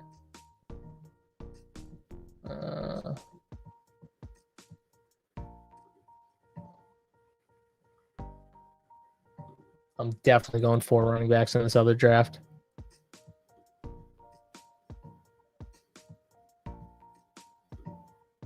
Yeah, it's all in the math. It's literally just all in the math for Shady. He's got all his stuff out. Like you want Shady's takes. I mean, pretty much use the sidekick. It's not actual takes, but like that'll give you the blend of what Shady's thinking. You can like it or not, it doesn't matter, but I'm just saying, like, that's truth.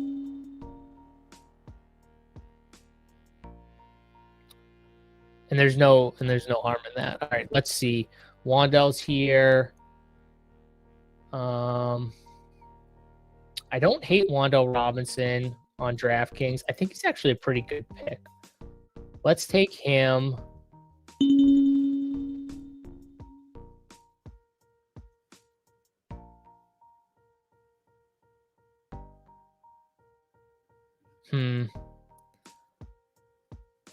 Not a huge Rachaad White guy, but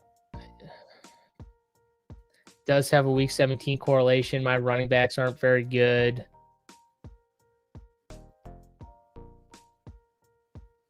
Going to be behind at quarterback, but that's all right. Whatever. We'll take Rachaad White. Just gives us a little week 17 action with Jaguars. And then look at that, just red. And they'll probably all be gone. But that's okay. Especially if you're next to Shady, you're not getting a single... That's what I mean. You're just... It's not just Shady, though. Like, a lot of these guys are pretty sharp drafters. Like, you know what I mean? You're just not getting them. And I think people, use their other drafts and be like, well, I got this guy in the 10th round and you drafted him in the 8th. And it's like, well, okay, he's not falling to the 10th round in most drafts. But in your draft, he did. You know what I mean? Like, it's just different. When you go up in entry fees, it's just going to be a little different, I feel like you got less autos in there. You know what I mean? Like you just got, you got more people paying attention. Just is what it is. You know what I mean? People are like, oh, well, why is it different? And it's just the way it goes,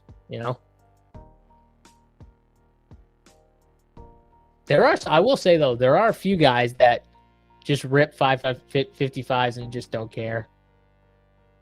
But they'll do like 150, so.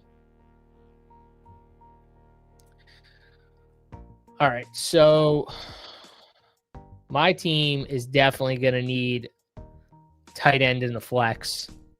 But that's the way it was drafted, Get my 2 tight ends. Hopefully it's a bunch of 3 wide receiver weeks where the 2 tight ends are hitting my flex here. And that's what we're going to need for this team to do anything. All right, I'm back up in my other one.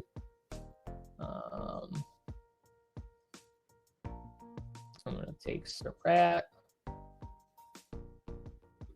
I'm just drafting a ton of Surratt. As long as Diggs and none of these vets go to the Ravens, I just want to keep drafting Elijah Surratt.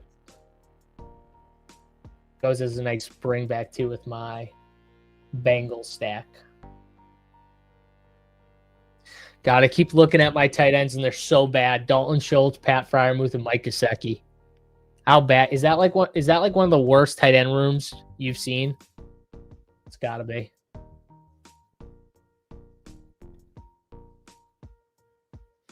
Bob says White was teammates with Jaden in college at ASU. Would you see that as a reason to draft him?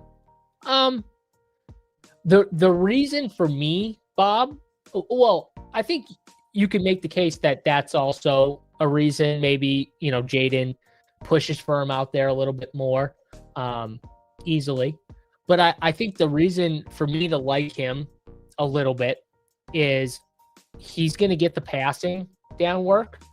As much as they talk about, oh, JCM, I want to see how he does in this area or whatever. Like, I don't think that's going to be a thing, and if I'm right, then it's all Rachaad White. And then if I'm also right that JCM could have like a quick hook, maybe we get more rushing than we think out of Rachaad White. So I think there's a couple paths to Rachaad kind of getting there. Oh, Mark Andrews at 31. That's a nice pick right there.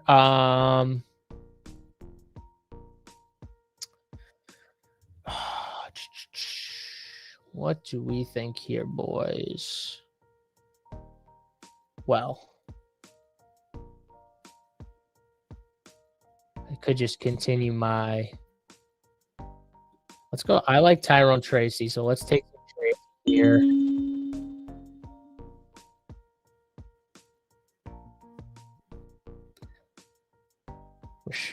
Chris Rodriguez, because he's part of my stack here.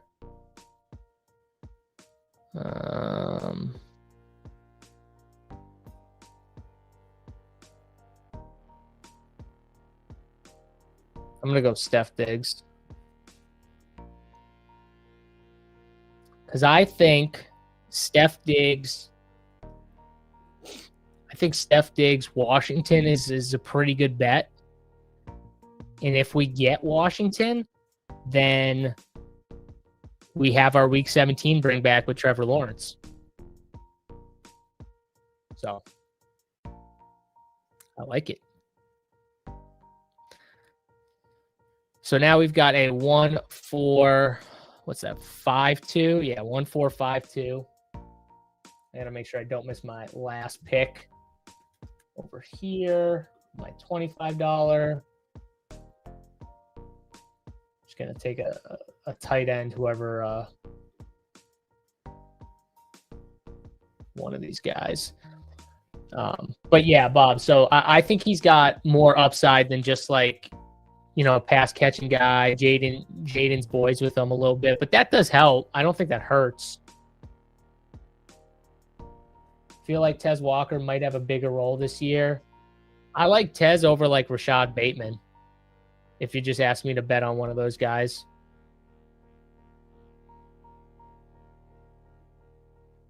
Brandon Cox. Antonio Williams will play the Steph Diggs role. He's a good slot receiver. I watched him for years at Clemson. Here's what I think about that, Brandon. I don't think you're wrong. You might just be a year early. But I think they're going to tell you by if they sign Steph Diggs. Because if they sign Steph Diggs, that's kind of an indicator that they don't know if Antonio Williams can handle that role right away even. Maybe he can handle the role. It just might take him a little bit. Like I think the Bears thought Luther Burden could handle a certain role, but they also thought it was going to take a little bit of time. It could be a similar thing. Or maybe they're just like, hey, Stephon Diggs gives him a little breathing room. And it gives someone to learn from who's been in an NFL offense. Like that's kind of big. So I do think maybe that plays into it a little bit.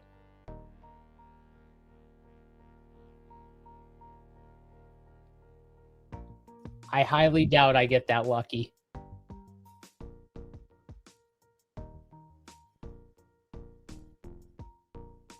I highly doubt it.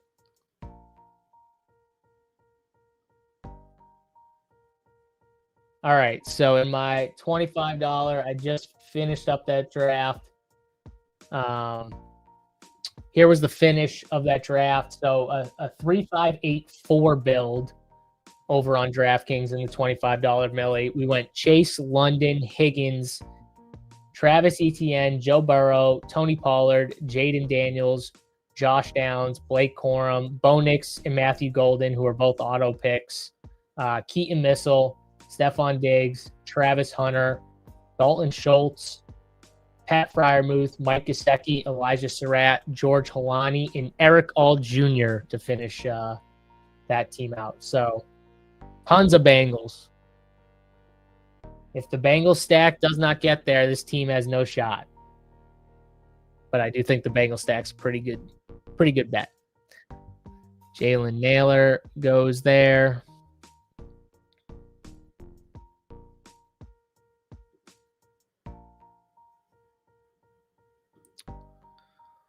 Let's see. Have we seen anything? I'm just looking to see if there's anything weird in this draft. Don't see anything crazy. That's what I mean. Like I would just say like pretty solid starts.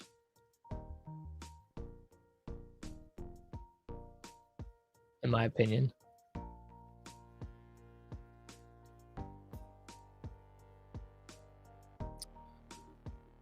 Doot.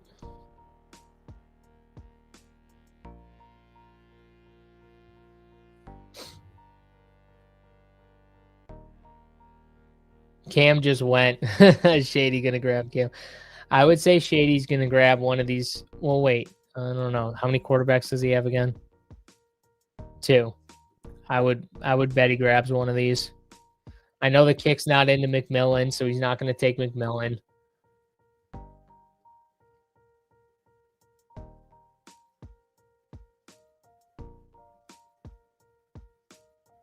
Sam Darnold. There you go.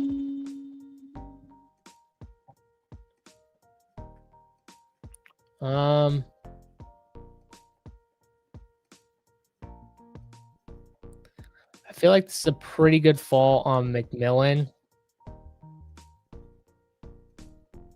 And then you know what? I just got to do it now. So I'm going to take Mendoza now. And I know it's kind of early, but I'm at the end of the board and I don't want to get friggin' sniped on my quarterback.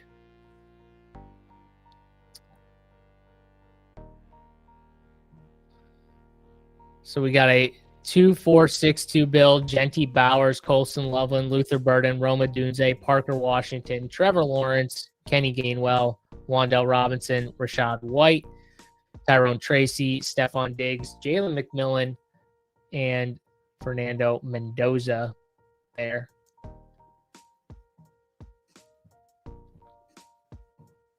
Damn, Shady getting Sam Darnold to fall all the way back to him is pretty nice. Sam Darnold at pick like 155. I mean, this is why, though, I think the kick early with some of these quarterbacks like Caleb and Joe Burrow, they don't push them because you can get 3 quarterback teams like this where, I mean, they're not, obviously this is all kind of unstacked. Like if you look at his team, there's like no correlation in terms of like stacking correlation, which I know people don't love, but in the 5-5-5, I think it's less needed. So like you can make the case like this style of team in this tournament, I guess, is okay. Is CJ Stroud, Sam Darnold. I think in like the larger field tournaments, it's more important to, get your full stacks.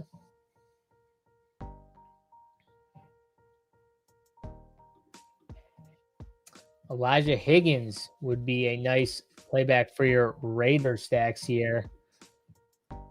Elijah Higgins, the tight end for the Cardinals. I don't even know. Do I have him? The problem with my team and like a play, I think Elijah Higgins is like someone, if this was like a $25 tournament, yeah, you could take a shot in like the 20th round. I think in my team, though, it makes a little less sense personally. But also, Colson Loveland, Brock Bowers. Do we just end tight end there? It is deep. Do we end tight end there, though, is the question. I might.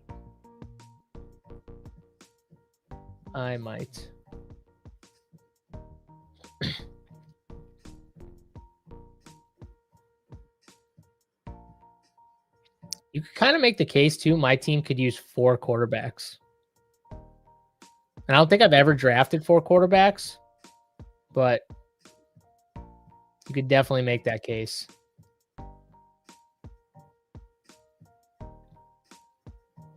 Someone got a nice fall on Tyler Algier. Yeah, Marvin, I think that's what I'm going to do. Yeah, you got the Tua Penix thing. They're not guys I like to draft, but they're guys like I can live with drafting if I have to.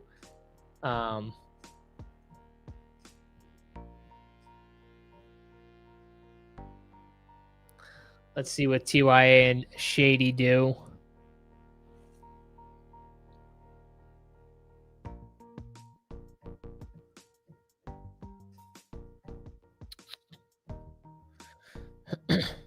Jeremy Bernard. All right, so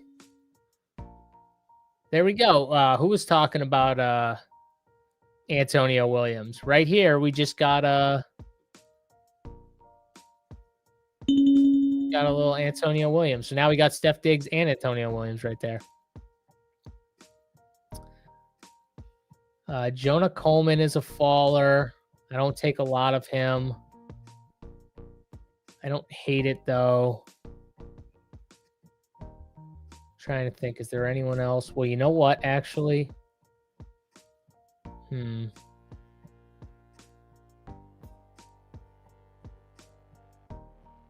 I just took Jonah Coleman. All right.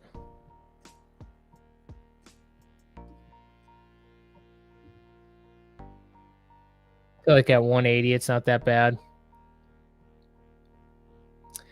This might have to be a 4-quarterback team the more I think about it. Because I have 2 tight ends, and I normally go 3 tight ends. So I can still end with a 5 or 6 running back and 8 or 9 receiver type of team. So I don't hate that.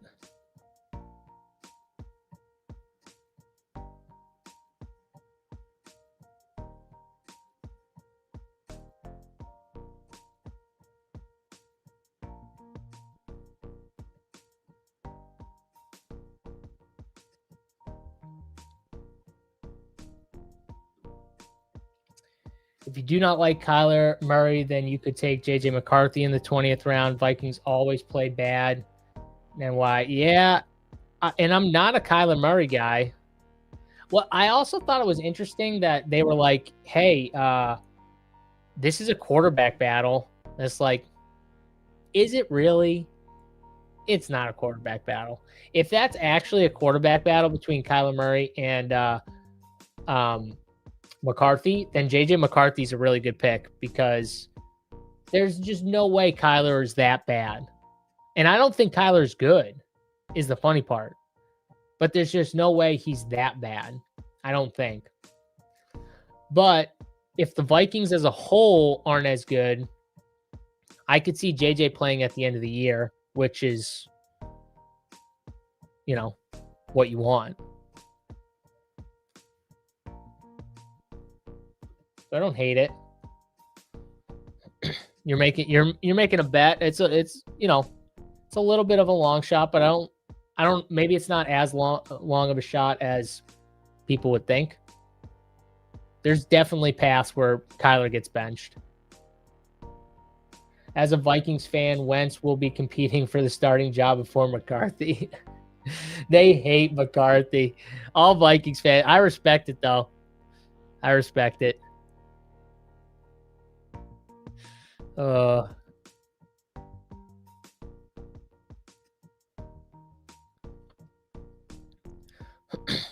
see. Ray Davis goes there. That's a good. I like Ray Davis as a late round pick. I think he's a good, solid late round running back to take. What do we think, guys? Is this a 4-quarterback team? I need a chat consensus here. I need everyone to give me their thoughts here. Is this a 4-quarterback team? Me personally, I think it could be.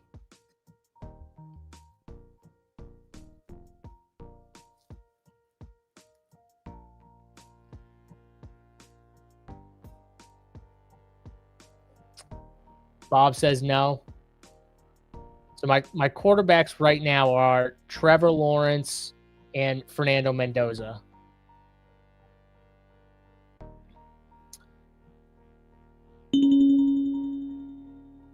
So,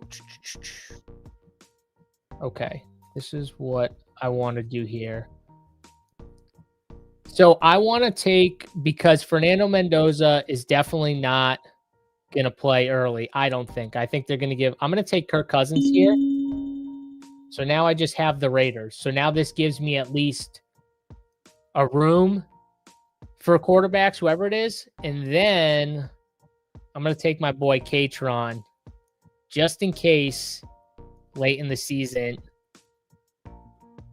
he beats out Rashad, or he beats out JCM.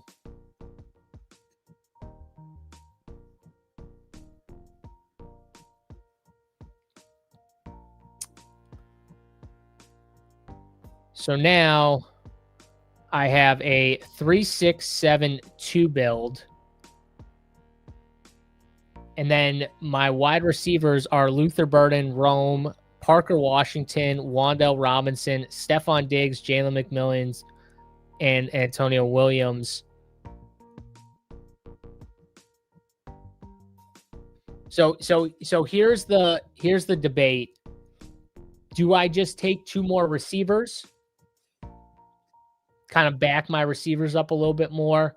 Or do I just take 1 receiver and take a Carson Beck or a Shedeur Sanders, someone like that at the as the last pick to give me a 4th quarterback?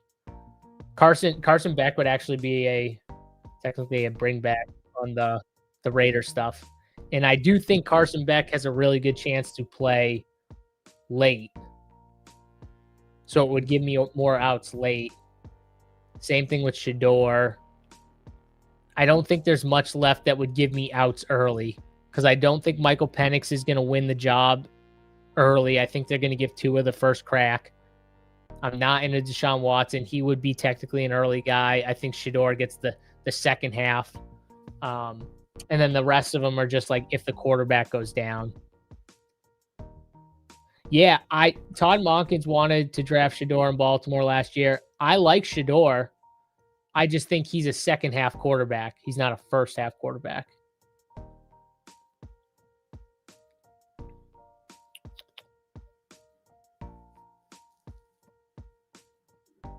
Rob, you think the Lawrence plus Raiders QB is fine?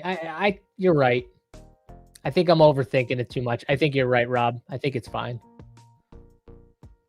All right. Favorite receiver clicks at the end.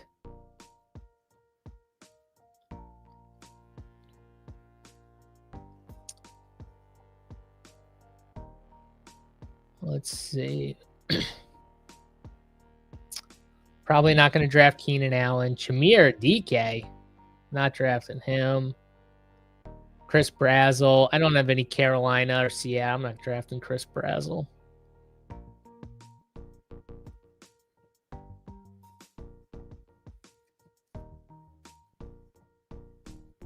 Think I need more Raiders, though, Marvin Moms?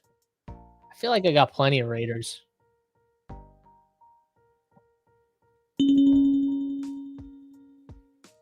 So one guy I definitely like is Tyquan Thornton.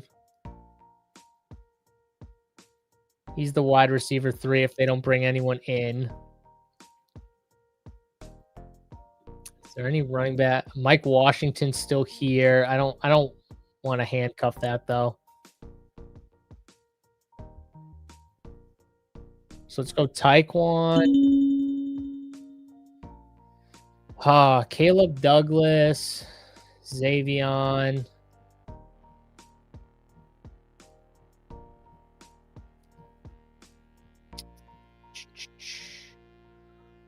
Who do I want to go with? I already have a ton of Bears. I don't need any more Bears. Let's go Caleb Douglas here. All right.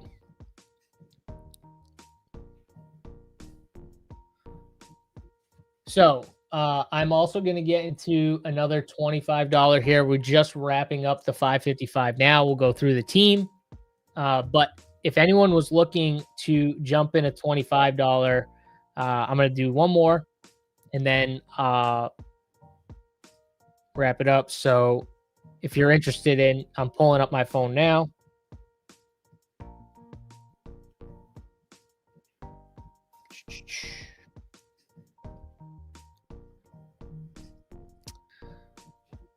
What I totally forgot to do is just make sure that all my yeah, okay. Just wanted to make sure no one got scratched or anything in my baseball teams. I didn't even look. Let's see. All right. So I got the 25 pulled up on my phone here, guys. Like I said, ooh, I got a nice ticket from DraftKings. Shout out to DraftKings. They had a little promo running. If you play, I think it was like 500 in DFS or something like that, get a $25 ticket back. So appreciate DraftKings for a nice little ticket there. So if anyone wants to draft me in the $25 20 million millionaire contest over on DraftKings, 3 million to first, whip out that phone real quick. I'll give the old 3, 2, 1 countdown and click the button. So if anyone wants to get in, I'm going to jump in here in 3, 2, 1, and we're in. Did I just fill it or nope? 2 of 12. Look at that. I was the first one in this thing. How do you like me now? First one in. So if you want to draft, plenty of spots in here.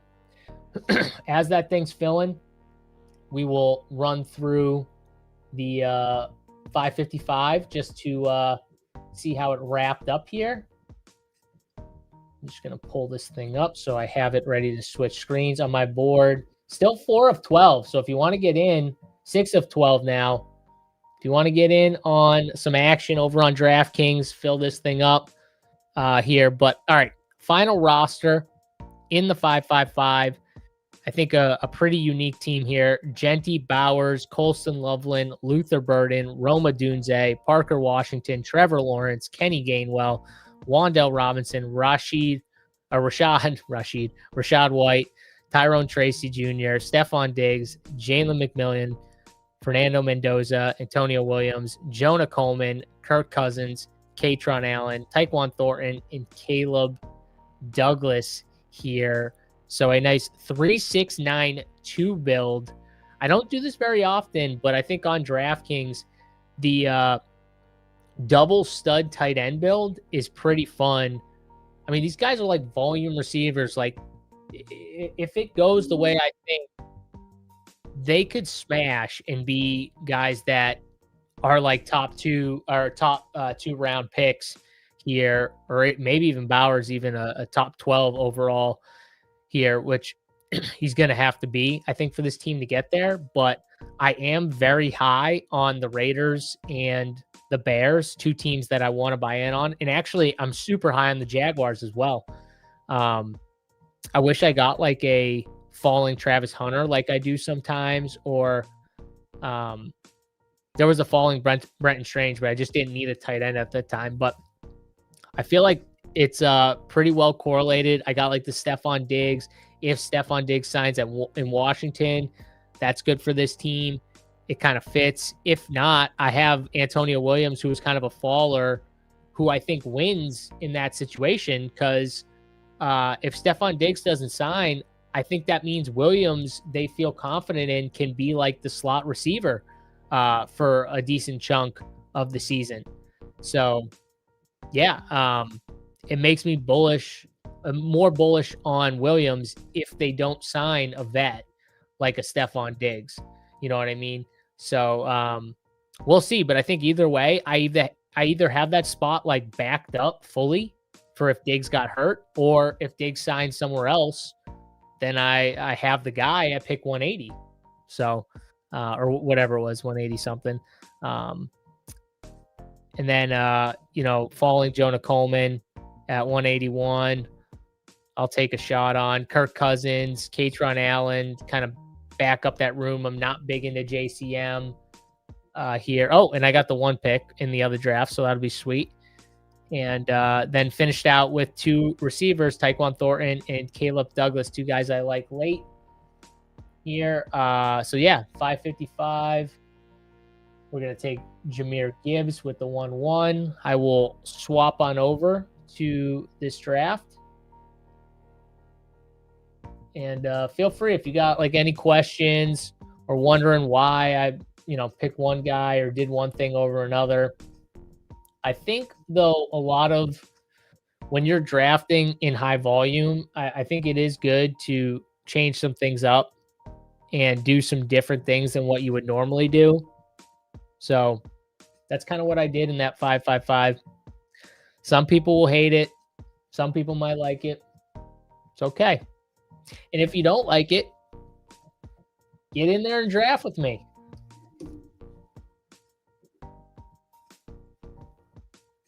Let's see.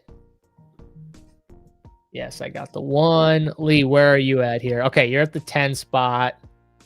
If you're in this draft, you're hanging out, let me know where you're picking from. Is it worth mixing Bijan at the 1? He could catch 100+ passes with Tua. Well, Bob, early in the drafting season, Bijan was actually going at 1. So early in the season, if people were drafting, then Bijan was actually the 1-1, the clear 1-1 too. Almost every time it was Bijan going, and Jahmyr Gibbs was the 2. So I think honestly, I had Gibbs the whole time as the 1-1, but is there a huge gap between Gibbs and Bijan? I don't think so. So yeah, you can easily draft Bijan at the 1. And I think the case you're making is his best case. Tua Tagovailoa does not want to hold on to the football very, very long. He wants to get the ball out quick. And we saw Bijan last year, what was like the evolution of his game. Because he was already like one of the best, if not the best runners with the football. But the evolution was in the passing game. They were peppering him. And I know it's a little different now with new coaches and everything like that. But with Tua Tagovailoa as your quarterback, I think that sticks. And even if Michael Penix is the quarterback, I think it sticks because neither of these guys run. They're both coming off they're both like throughout their career have had injury-riddled careers, different injuries, right? Michael Penix, it's the lower body injuries, some shoulder stuff, right? And then Tua, it's all like the concussions and everything like that. But with these type of quarterbacks, pocket passers, not as much mobile, right? They want to get the ball out quick. It does make sense that Bijan gets peppered with passes. And yeah, I think training with CMC probably helped, get his mind right for that type of season. Because he was awesome. Nick says, totally down to draft 555 with you. Unrelated question. Can I borrow 555? Yes. You cannot borrow 555 from me, but if anyone else will let you borrow 555 to come draft with me, I'd be more than happy for you to come draft with me anytime.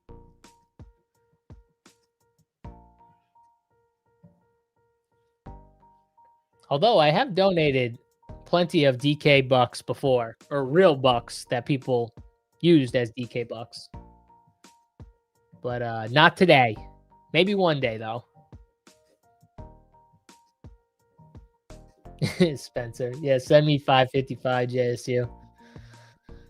Spencer, we could go spend $500 and get a good meal. Not like the crappy meals that you send Big T, Not those type of places. Like a good place, Good spot. Lad McConkey goes at 23.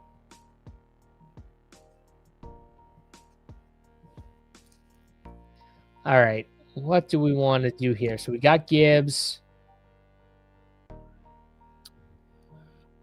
So let's go.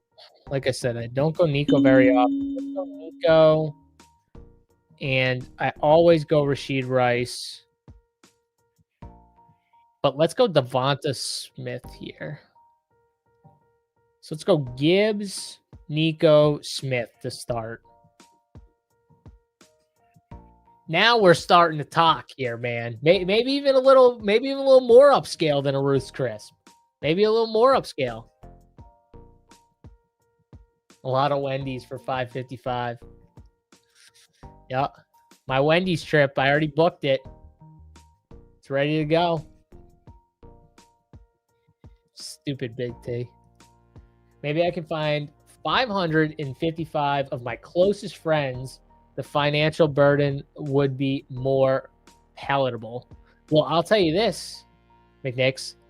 If you can find 554 of your closest friends and they all chip in $1, I will be your 555th and throw in another $1 for you to get in here. Bang. You only need 554 friends. How about that? How about that? All right. So I know Lee's in here with me. Anyone else? I think this is my guy, Ricky. I'm pretty sure. I see him in a lot of these drafts. I don't know if he's watching, but Jim Halpert's in here. I see Jim Halpert all the time. FK Cooler says he's in for $1. We're building momentum. Yeah. Let's do it. Let's get someone who doesn't normally draft in like a 555. We could like all pull together a few bucks. 555. We have plenty of people in this space to pull together for like one person to get in one of these things. Easy.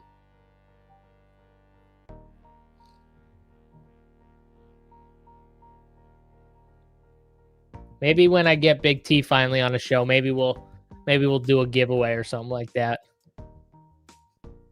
Big giveaway 44. Big Anthony. If I can ever get him on. Okay, Eric's at pick 11. Oh, okay, that's you, Eric. Okay. All right. I knew it was somebody. That is your username. Okay. So you went James Cook, Barkley, T. Higgins, Jalen Waddle. Strong start. Lee went Justin Jefferson, Omarion Hampton, Breece Hall, Garrett Wilson. Doing a little Jets thing there with Lee.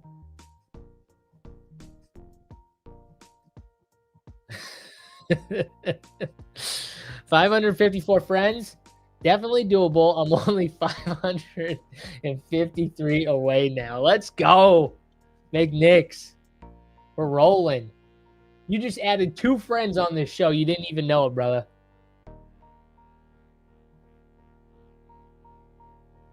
Okay, Marvin Moms is Jim Halpert. You a big Office guy, Marvin Moms? Love that. And he said he'll throw in $10, McNix. $10. Look at this show. You just got $12 on this show to your 555. What a day. What a day for McNix. Jim Halpert, don't do it to me, brother. We are friends right now. Let's keep it that way. Oh, no. Oh, Jim. Jim, I thought we were friends. That was painful, Jim. Oh, man. What to do? What to do? Well, I got to take Mike. Here, Big Mike. We'll take Big Mike. I think Swift goes with Gibbs for a little Week 17 correlation. I do like Travion for a little more upside, but I'm going to lean into more of the correlation here. So let's go Gibbs. So we got Jahmyr Gibbs, Nico Collins, Devonta Smith, Mike Evans, DeAndre Swift start out of the one hole.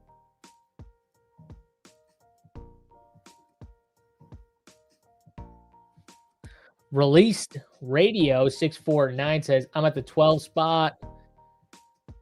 Neighbors better be good. CeeDee Lamb, Kenny Walker, Javonte Williams, Neighbors. I don't know if he's going to be good for sure, bro, but I think Neighbors in the 4th round is fair right now because you saw it in the 5-5-5. He went in the 2nd round, and I'm not saying that's going to happen, but I think it's going to be closer to the 2nd round than the 4th round by the time we hit like next week. We get one more good report on Malik Neighbors, and yeah, he's close to a 2nd round pick instead of a 4th. So if you want to draft Malik Neighbors, draft him in the 4th round now. In a lot of my draft, he doesn't even fall to the 4th round anymore. He falls to like the 3rd in the 3rd, which I think is still like fair. I wouldn't go past like a middle of the 3rd pick on Malik Neighbors. I think I have him ranked in the mid 30s, close to that.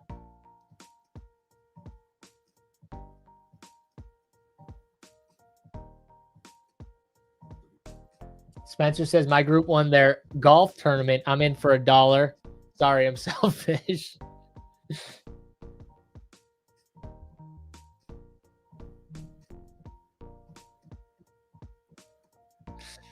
Oh my God, this would be it right here. I'm just imagining 500 plus people supporting me only for me to completely choke and take like Chuba in round 4 for absolutely no reason. Well, that would get you banned from ever accepting or ever people ever giving you $1 towards your fantasy football drafts again. I'll tell you that. Jets was definitely not the plan. Sometimes the draft, it just it unfolds and it changes the plan, bro. If my NASCAR lineup's cooked today, I can throw down $1 too. Hell yeah. There you go. All in a year. There we go.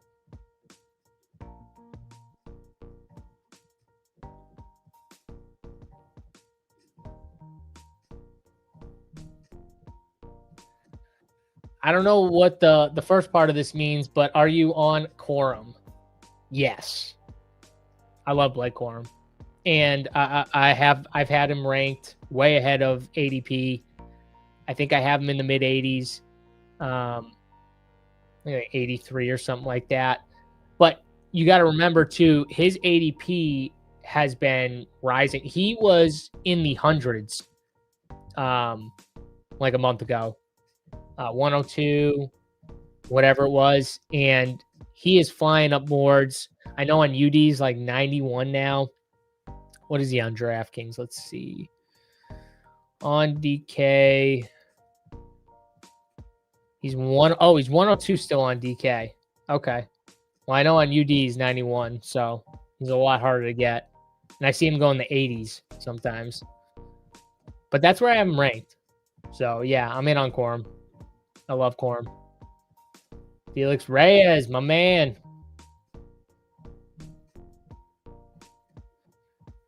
Kevin says, what % you think Nabes plays week 1? I would give him. So if this report is right, and which it sounds like it is, and he totally avoids the pup,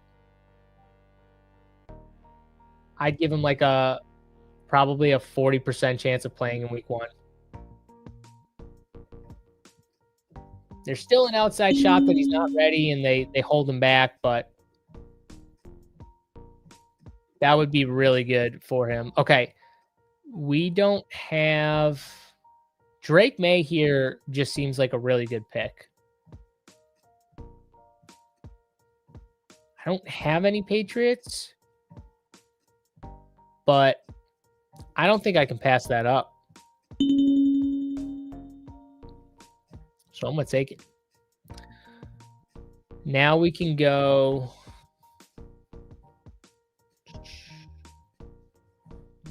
Tony Pollard or Jalen Hurts. I did just take a quarterback.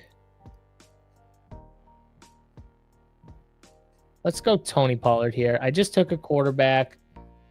I know it's unstacked. Let's keep it a little balanced here. So we got Gibbs, Nico Collins, Devontae Smith, Mike Evans, DeAndre Swift, Drake May, and Tony Pollard to start the team there. I'm really in on Drake May. So, I mean, I think that AJ Brown, Romeo Dobbs upgrades. I think another year for Travion in the offense is only going to be better for him. I think Drake May's in for another big year.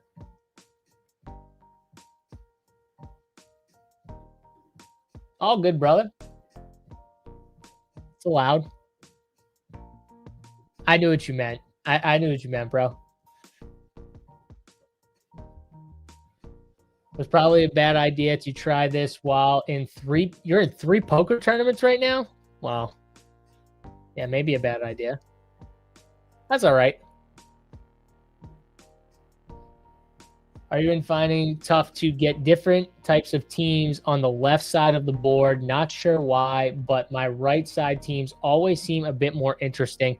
Yeah, I think like the one spot, it's definitely a little harder to build unique teams.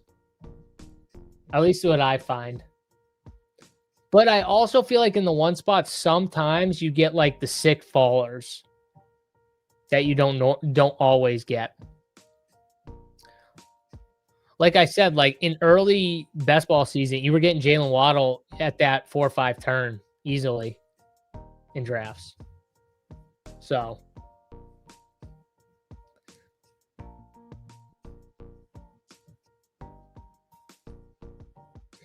let's see. Felix Reyes, he's buried on DK.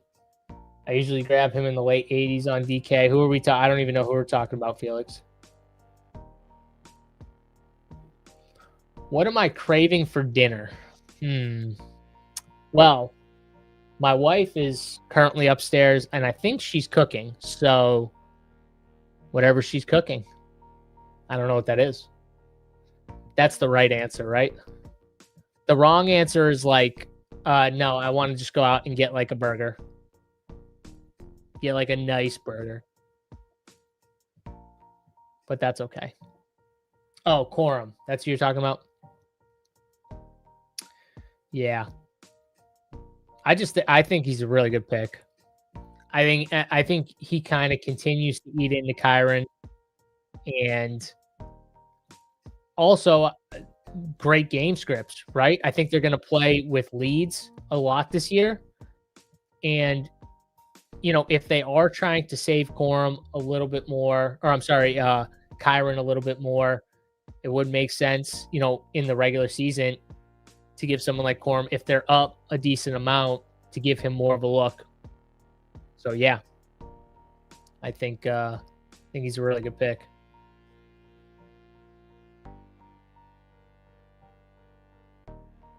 So, yeah, 4 or 5 turn Waddle was some of the best days of your life. They were really good days. My man, the Spaniard. He's caught up. Love to see you in chat, bro. Finally. Yeah, so greetings as well to you, friendo. I try to stream on Tuesdays, Wednesdays, Thursdays. I've been starting to do some Friday streams and then Sunday. So those are the days I'm usually trying to stream. Mondays and Saturdays. Well, Saturdays I do MMA, and then Mondays is the one day I try to take off. But Tuesdays I go on with Neil Orfield at 4 p.m. Eastern. Wednesdays I go on with Sacrilegious from Legendary Upside at 8 Eastern. And then Thursdays I've been going on late night, like around 7:30. Felix Castro joins me on that one. And then Friday, I have like rotating guests. Like this past Friday, I had Connor Allen from 4 for 4. Great guest on there.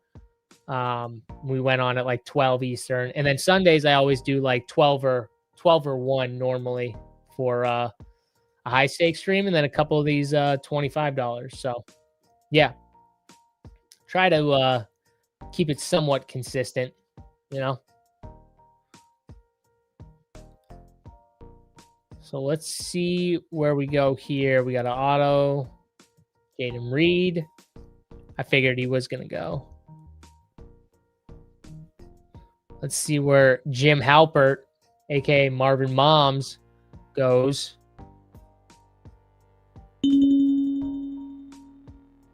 Marvin, you still didn't answer. Are you a big office guy? Gotta be a big office guy. So this is why I didn't go Jalen Hurts. You can get Brock Purdy here. I can wait and get CJ and go with one of these guys. Well, I definitely want Josh Downs. I made Josh Downs guy. And then got a 1-3-4-0 start here. Michael Pittman's a good pick.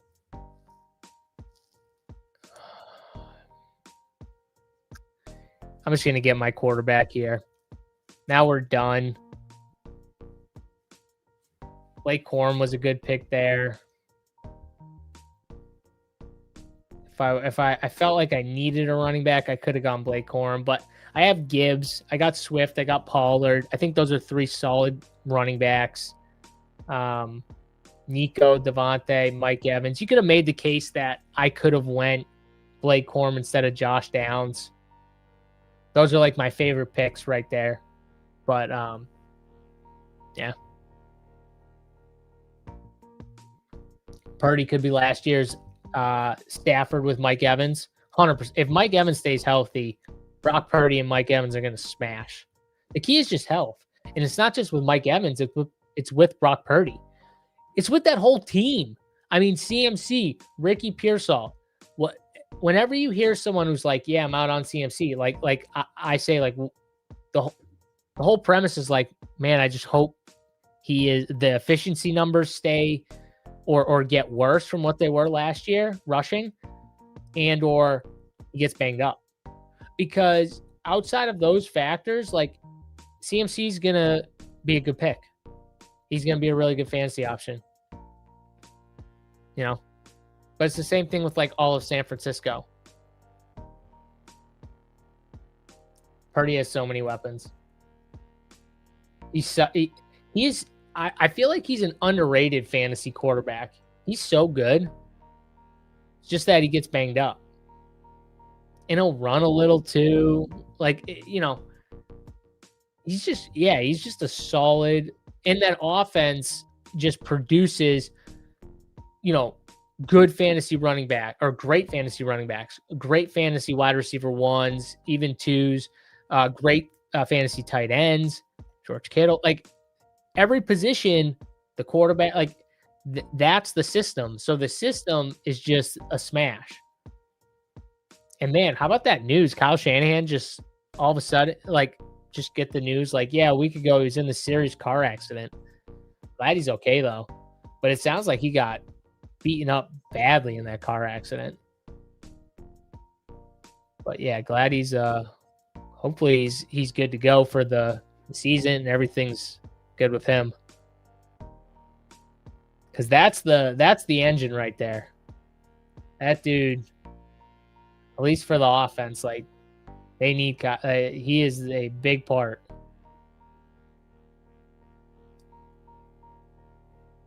Yeah, but it's really just injuries, right? McNix, it's all about who stays healthy.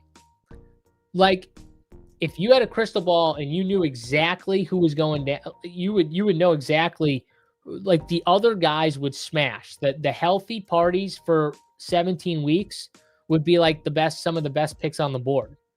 You just don't know who they're going to be. I mean, look at last year. Friggin' Kendrick Bourne was a smash some weeks in DFS. and kind of because Mac Jones was like targeting him a ton, but like also they were down how many good players. So it's just a matter of, and it could be a matter of like, hey, who's healthy for week 14, 15, 16, 17,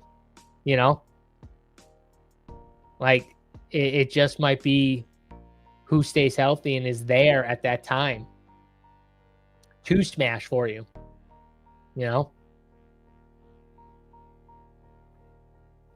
Sorry, in 4 fast right now. But yeah, I love The Office, especially when I made this account 10 plus years ago. Gotta respect it. I love The Office too.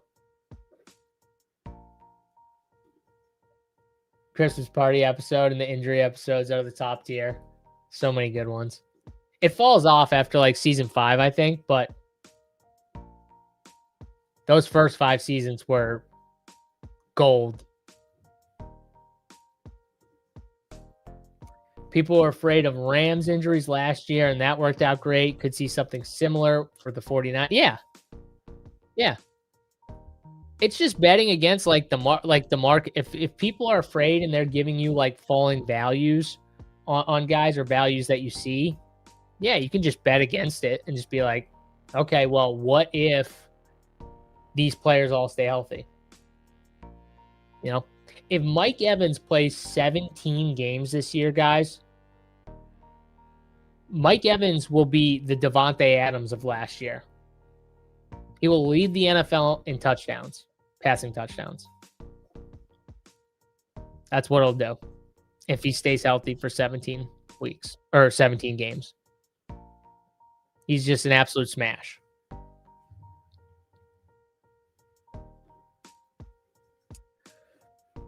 Brissett got a new deal with Arizona. Okay, so they got that done. Rashad White goes. Ooh, we got some wide receiver fallers.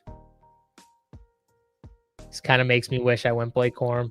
That's okay, though. I think we just got to take the best picks on the board here. So Romeo Doubs to me, got Drake May. So that makes some sense here. And then, yeah, I think Jacoby Myers still just one of the best picks on the board. I'm just trying to look. Do we have any? Dallas Goedert actually fits our team, though. We have the San Francisco stuff going. I don't need Jacoby. All right, I'm going to go Dallas Goedert, actually. Late pivot there, but I got the Purdy stuff for week 17. I got Devontae Smith. I got Mike Evans. Let's take Dallas Goedert. I like my receivers, like Nico Collins, Devontae Smith, Mike Evans, Josh Downs, and Romeo Doubs. I think that's a really good wide receiver start. I didn't have a tight end. Tight end fits my team. I like Dallas Goedert here. I think he's, a really good pick in the 120s to 130s. So, yeah, we'll take the tight end there.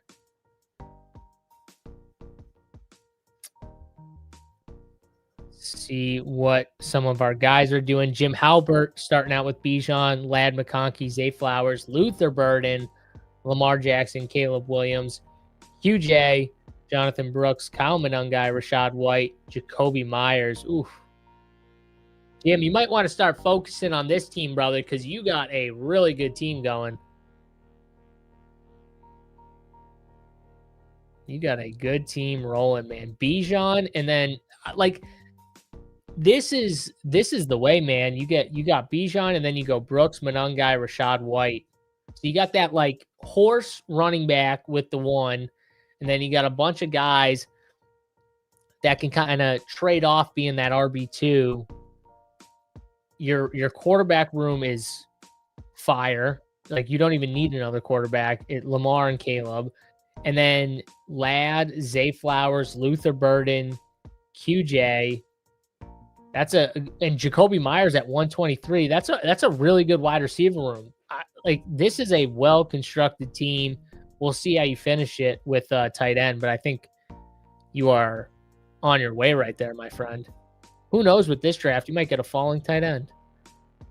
You don't get Mark Andrews, though, because he just went. Let's look at Lee's team. I just realized I've went 2 hours and 40 minutes, and I've taken like 2 sips of water.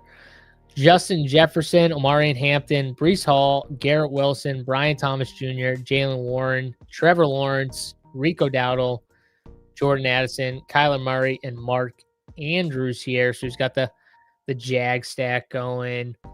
I'm assuming he's going to get some type of Jets here. He's got Kyler Murray. So he's got that week 17 stuff brewing with the Jets. I mean, yeah, well correlated. I like the running backs, Warren, Dowdle. So you went the room with Warren and Dowdle. Wide receivers, you get the Justin Jefferson. Yeah, this is well stacked up. Yeah, like if you're not going to get like the fallers like this, just lean into the stacks heavy. Some people don't like it because you're like, oh, well, you don't get values on like every single player, but it's like, that's okay. It's okay not to get values on every single one. Really, you don't like this team?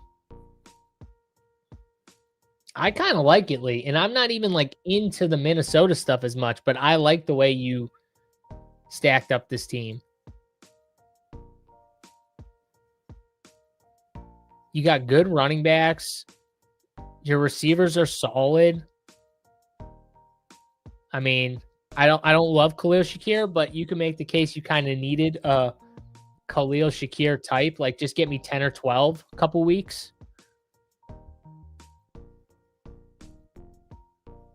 Yeah, I kind of like this team, but I get why you don't like it. Maybe you're not into the offense as much. Which I'm not either, but stacked up for that game, man. I keep running out of time in a few spots with poker. Yeah. Like in tournaments, would I have rathered have Rashid Shaheed, Stephon Diggs? Yep, 100%. But like I said, your team, I think you could use someone like Shakir, but it's definitely not a fun click. CJ Stroud goes.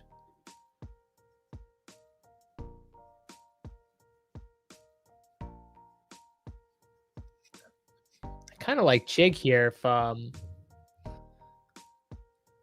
or the missile. Let's see what Jim does. He's already sniped me once today. Uh-oh, he's timing out. Who's he timing out with? Oh, the missile. Come on, Jim. Jim's too sharp. So I'm going to go Chig. Now I got Goddard and Chig. I'm not a Woody Marks guy, so we're not doing that.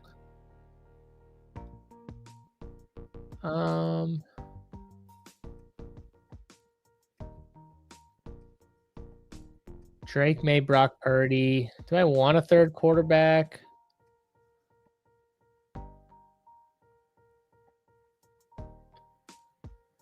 Yeah, we'll do it. We'll take Daniel Jones. I'm not like super into Daniel Jones, but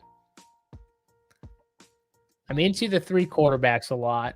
So, and I didn't see, honestly, I wanted a running back there.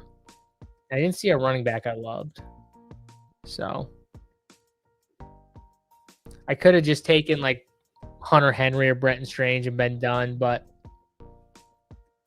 that's all right.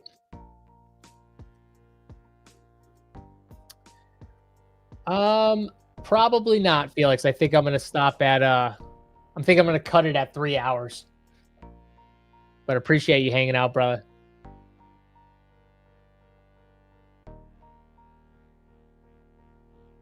I think, too, the fact that Brock Purdy is kind of always banged up.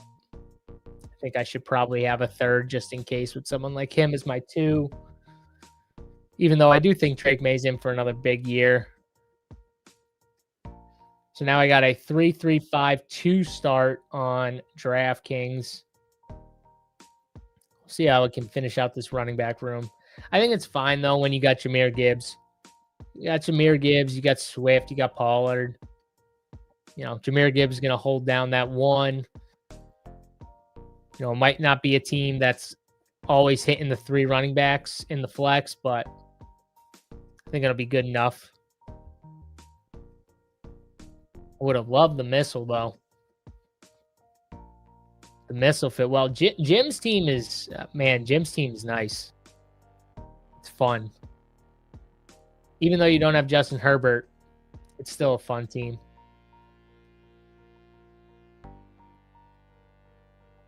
Let's see. Oh, and guys, too, if you haven't checked out early NFL 25% off your first payment over at runpuresports.com, any non-saber package on the board. And hit the like button. If you've been drafting, hanging out, you know, we've been going for almost 3 hours. We got 77 people on YouTube that were hanging out. Hit the like button. 27 likes right now. Can we get that up? Appreciate everyone watching, and hopefully you enjoyed these streams. Like I said, I'll be on throughout the week. Got a bunch of guys coming on with me all throughout the week. Gonna have more guests too as we get closer to the season here, which is what, 7 Sundays away. So I mean, we're right up there right now. It's gonna be here before you know it. We'll be talking week 1 by next week. Week 1 pricing will be out. I'm sure we'll get questions about it by next week or the week after. I'm not sure if it's next week. I think it's next week.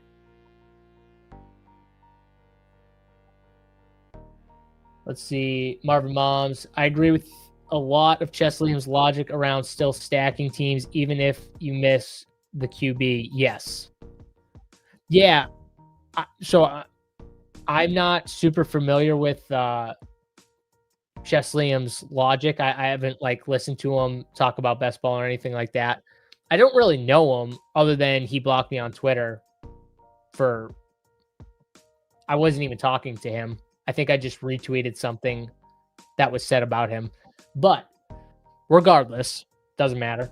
I don't really know his logic behind that, but that sounds like a pretty sound take. Like if you have multiple players from it, you could even go into, you could take it a step further and be like, you can still take some week 17 correlation, even if you don't get the quarterback with the team you're stacking. You know, I would have done that in my 555 if I needed a tight end and Sam Laporta was there to lean into the Bears more. Or if Arizona had anybody that I or whoever, teams that I stack. If you have the Chargers here, I still think you could stack up. You could take Chiefs, even though you don't have, Pat Mahomes or Justin Herbert. So I think you could even take that a step further if you wanted to. But yeah, getting more correlation in these big tournaments, which I assume is his overall point to this, it can't not be better. It has to be better than less. And that's what I would say, especially in the 25 and the $3 in these large field tournaments, BBM, more correlation has to always be better. So if you can find more correlation, I'm definitely a proponent of just taking it. Man, the running backs still just stink. Mitchell goes. I will take this fall on Travis Hunter.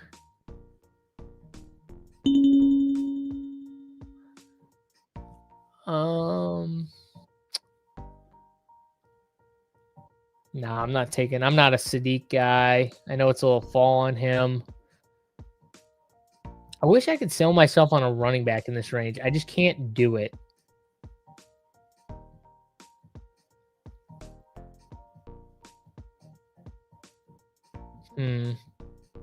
Let's take Debo. I'll just up my Debo bags.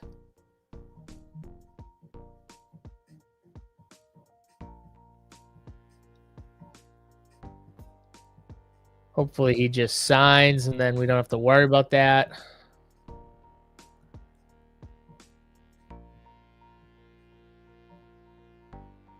Three, 3-7-2 start. So I'm definitely gonna need some help at running back to finish this thing out, but we'll see what happens.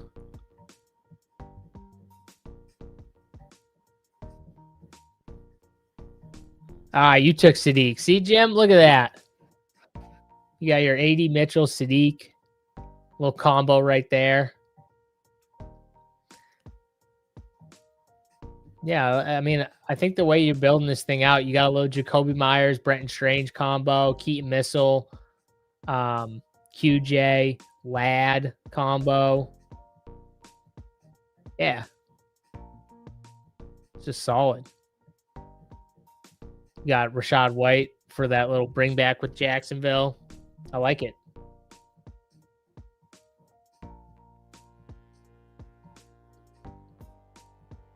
You should hop on the Tank Bigsby bandwagon. Just pray Barkley goes down or rests a lot.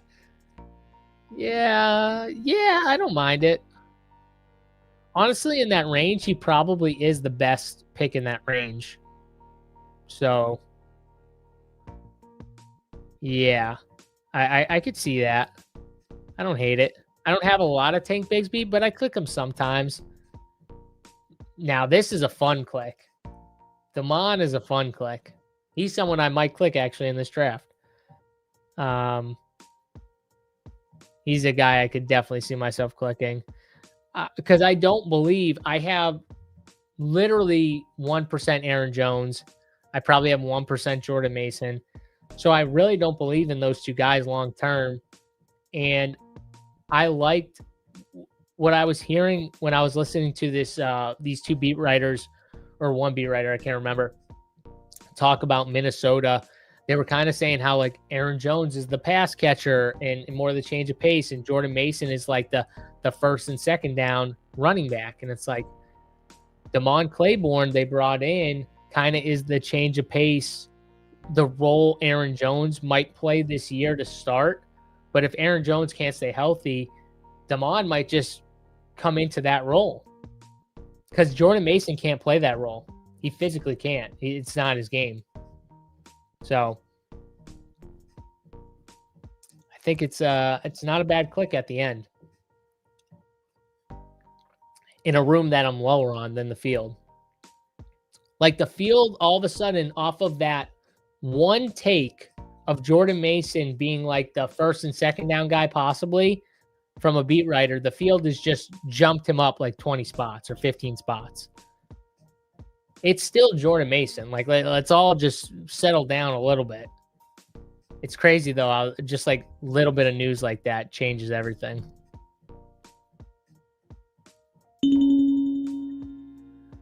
Zachariah Branch goes here. Damn, I was hoping Ray Davis would be here. Well, not a big fan of Cade Otton. Christian Kirk goes with my San Francisco stuff.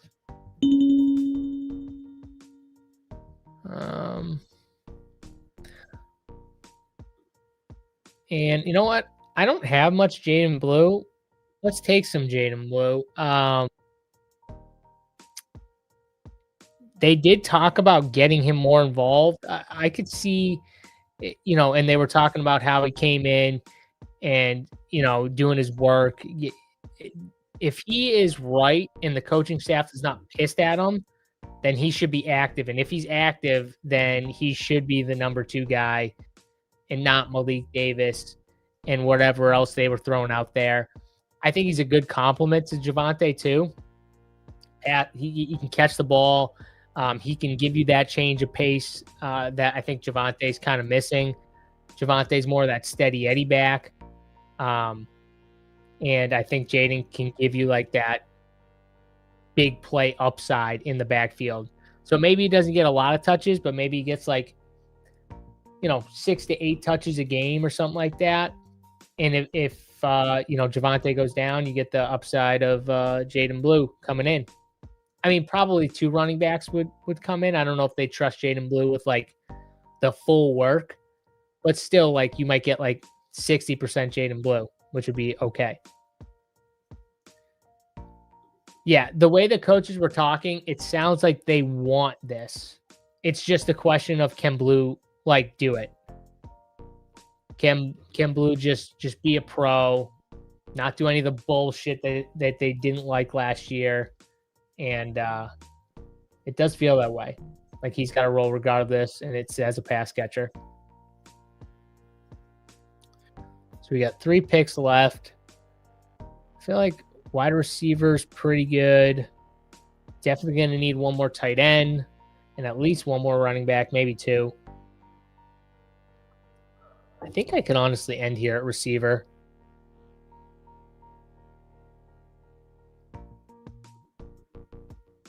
Blues Clues.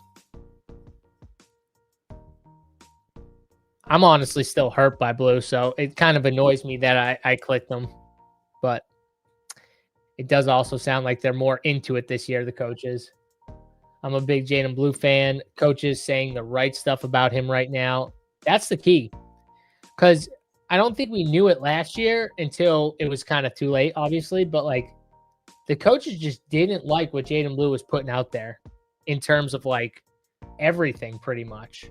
They were just not a fan of some of the stuff he was doing and the attitude or whatever. And it sounds like it's completely flipped this offseason and in this year coming in, where they're really talking up all that stuff now, which was the stuff that they were not into. So that's a good sign, in my opinion. I think that's a really good sign for Jaden Blue.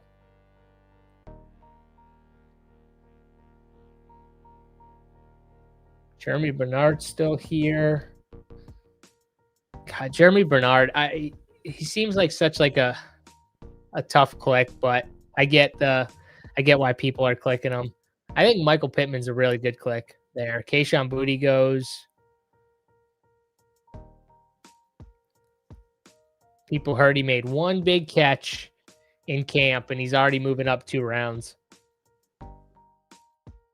Unbelievable. He did line up in the slot. What was it, yesterday in camp? So I'm sure that's what they'll do all year. They'll just line him up in the slot.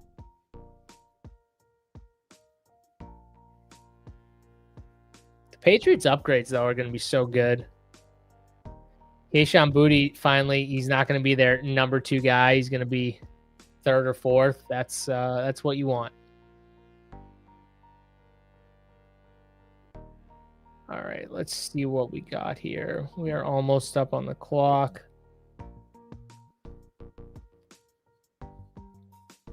Justice Hill goes. Elijah Surratt. Man, if they don't sign anyone, Surratt's such a good pick.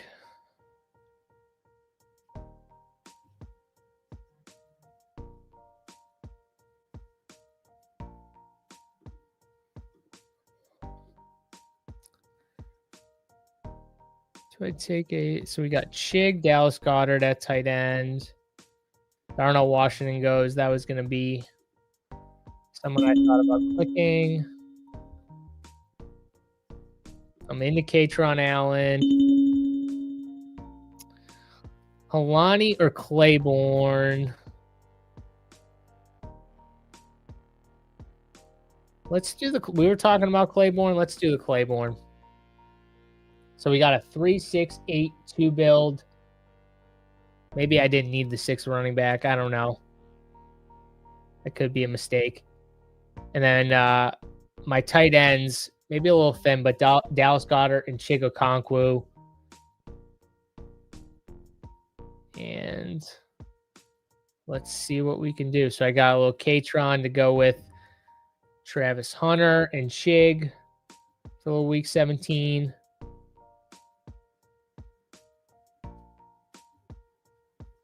Probably could only went 5. So we got a couple things we can do. The Stowers thing here, lean into the Philly-San Francisco game. Eli Raridan for the Patriots. Jake Tonges.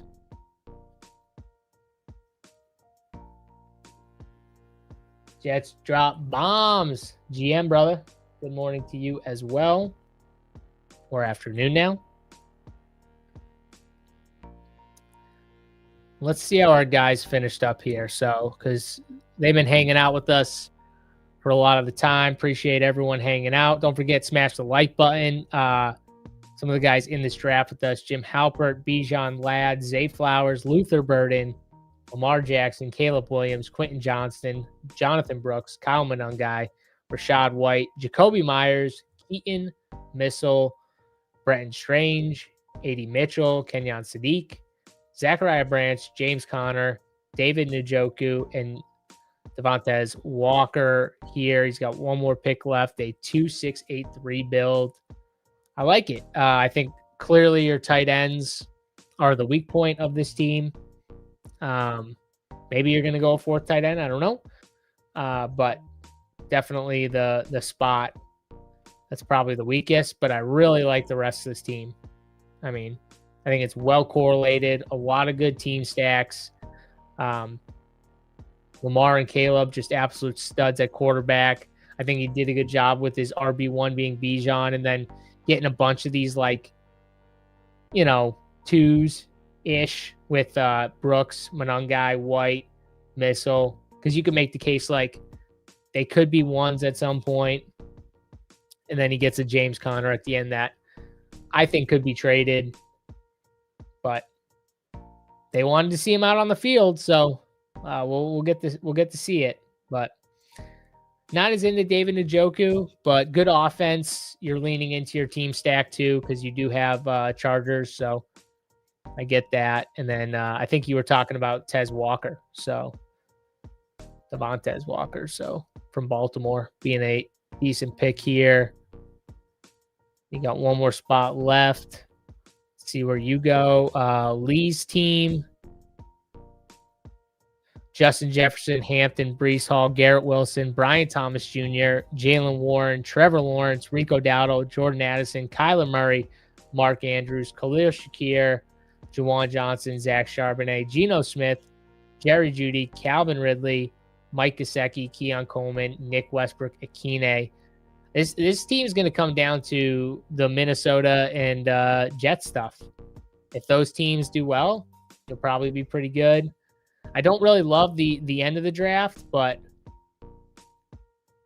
I'm not really into like the Jeudy, Calvin Ridley, Keon Coleman, Westbrook, Akine picks, but it's like I said, it's gonna lean onto your two main stacks right there, plus Trevor Lawrence, who I think is a really good pick. All right, final pick here on my team. Just because it fits with our quarterback and we don't have much, let's go with the Raritan pick here. I don't have a lot of him. Last pick. Why not? Lee says, well, I'm screwed then. Yeah, you're screwed. I hate the bottom of your draft. I like the first half. You're dead. No. Yes, good luck to you as well. Appreciate everyone hanging out here. 3 hours in the books. Like I said, hit the like button. Come check us out, runpuresports.com. We got a new NFL hub, full season 2. If you're a member and you haven't checked it out yet, it's actually really cool. It's for your season-long drafts. We're going to have a hub too, obviously, for NFL for the DFS season. But if you're into, the season long, obviously we got the best ball rankings and stuff like that. But just for a full season long draft, just to share a quick look at it. But there it is. You can post like your draft rankings. And then we got obviously a bunch of, stats and stuff like that for you if you want to do your own research, usage stuff. And then we have like the Sims. And then you can like draft kit it, put in your team and everything like that.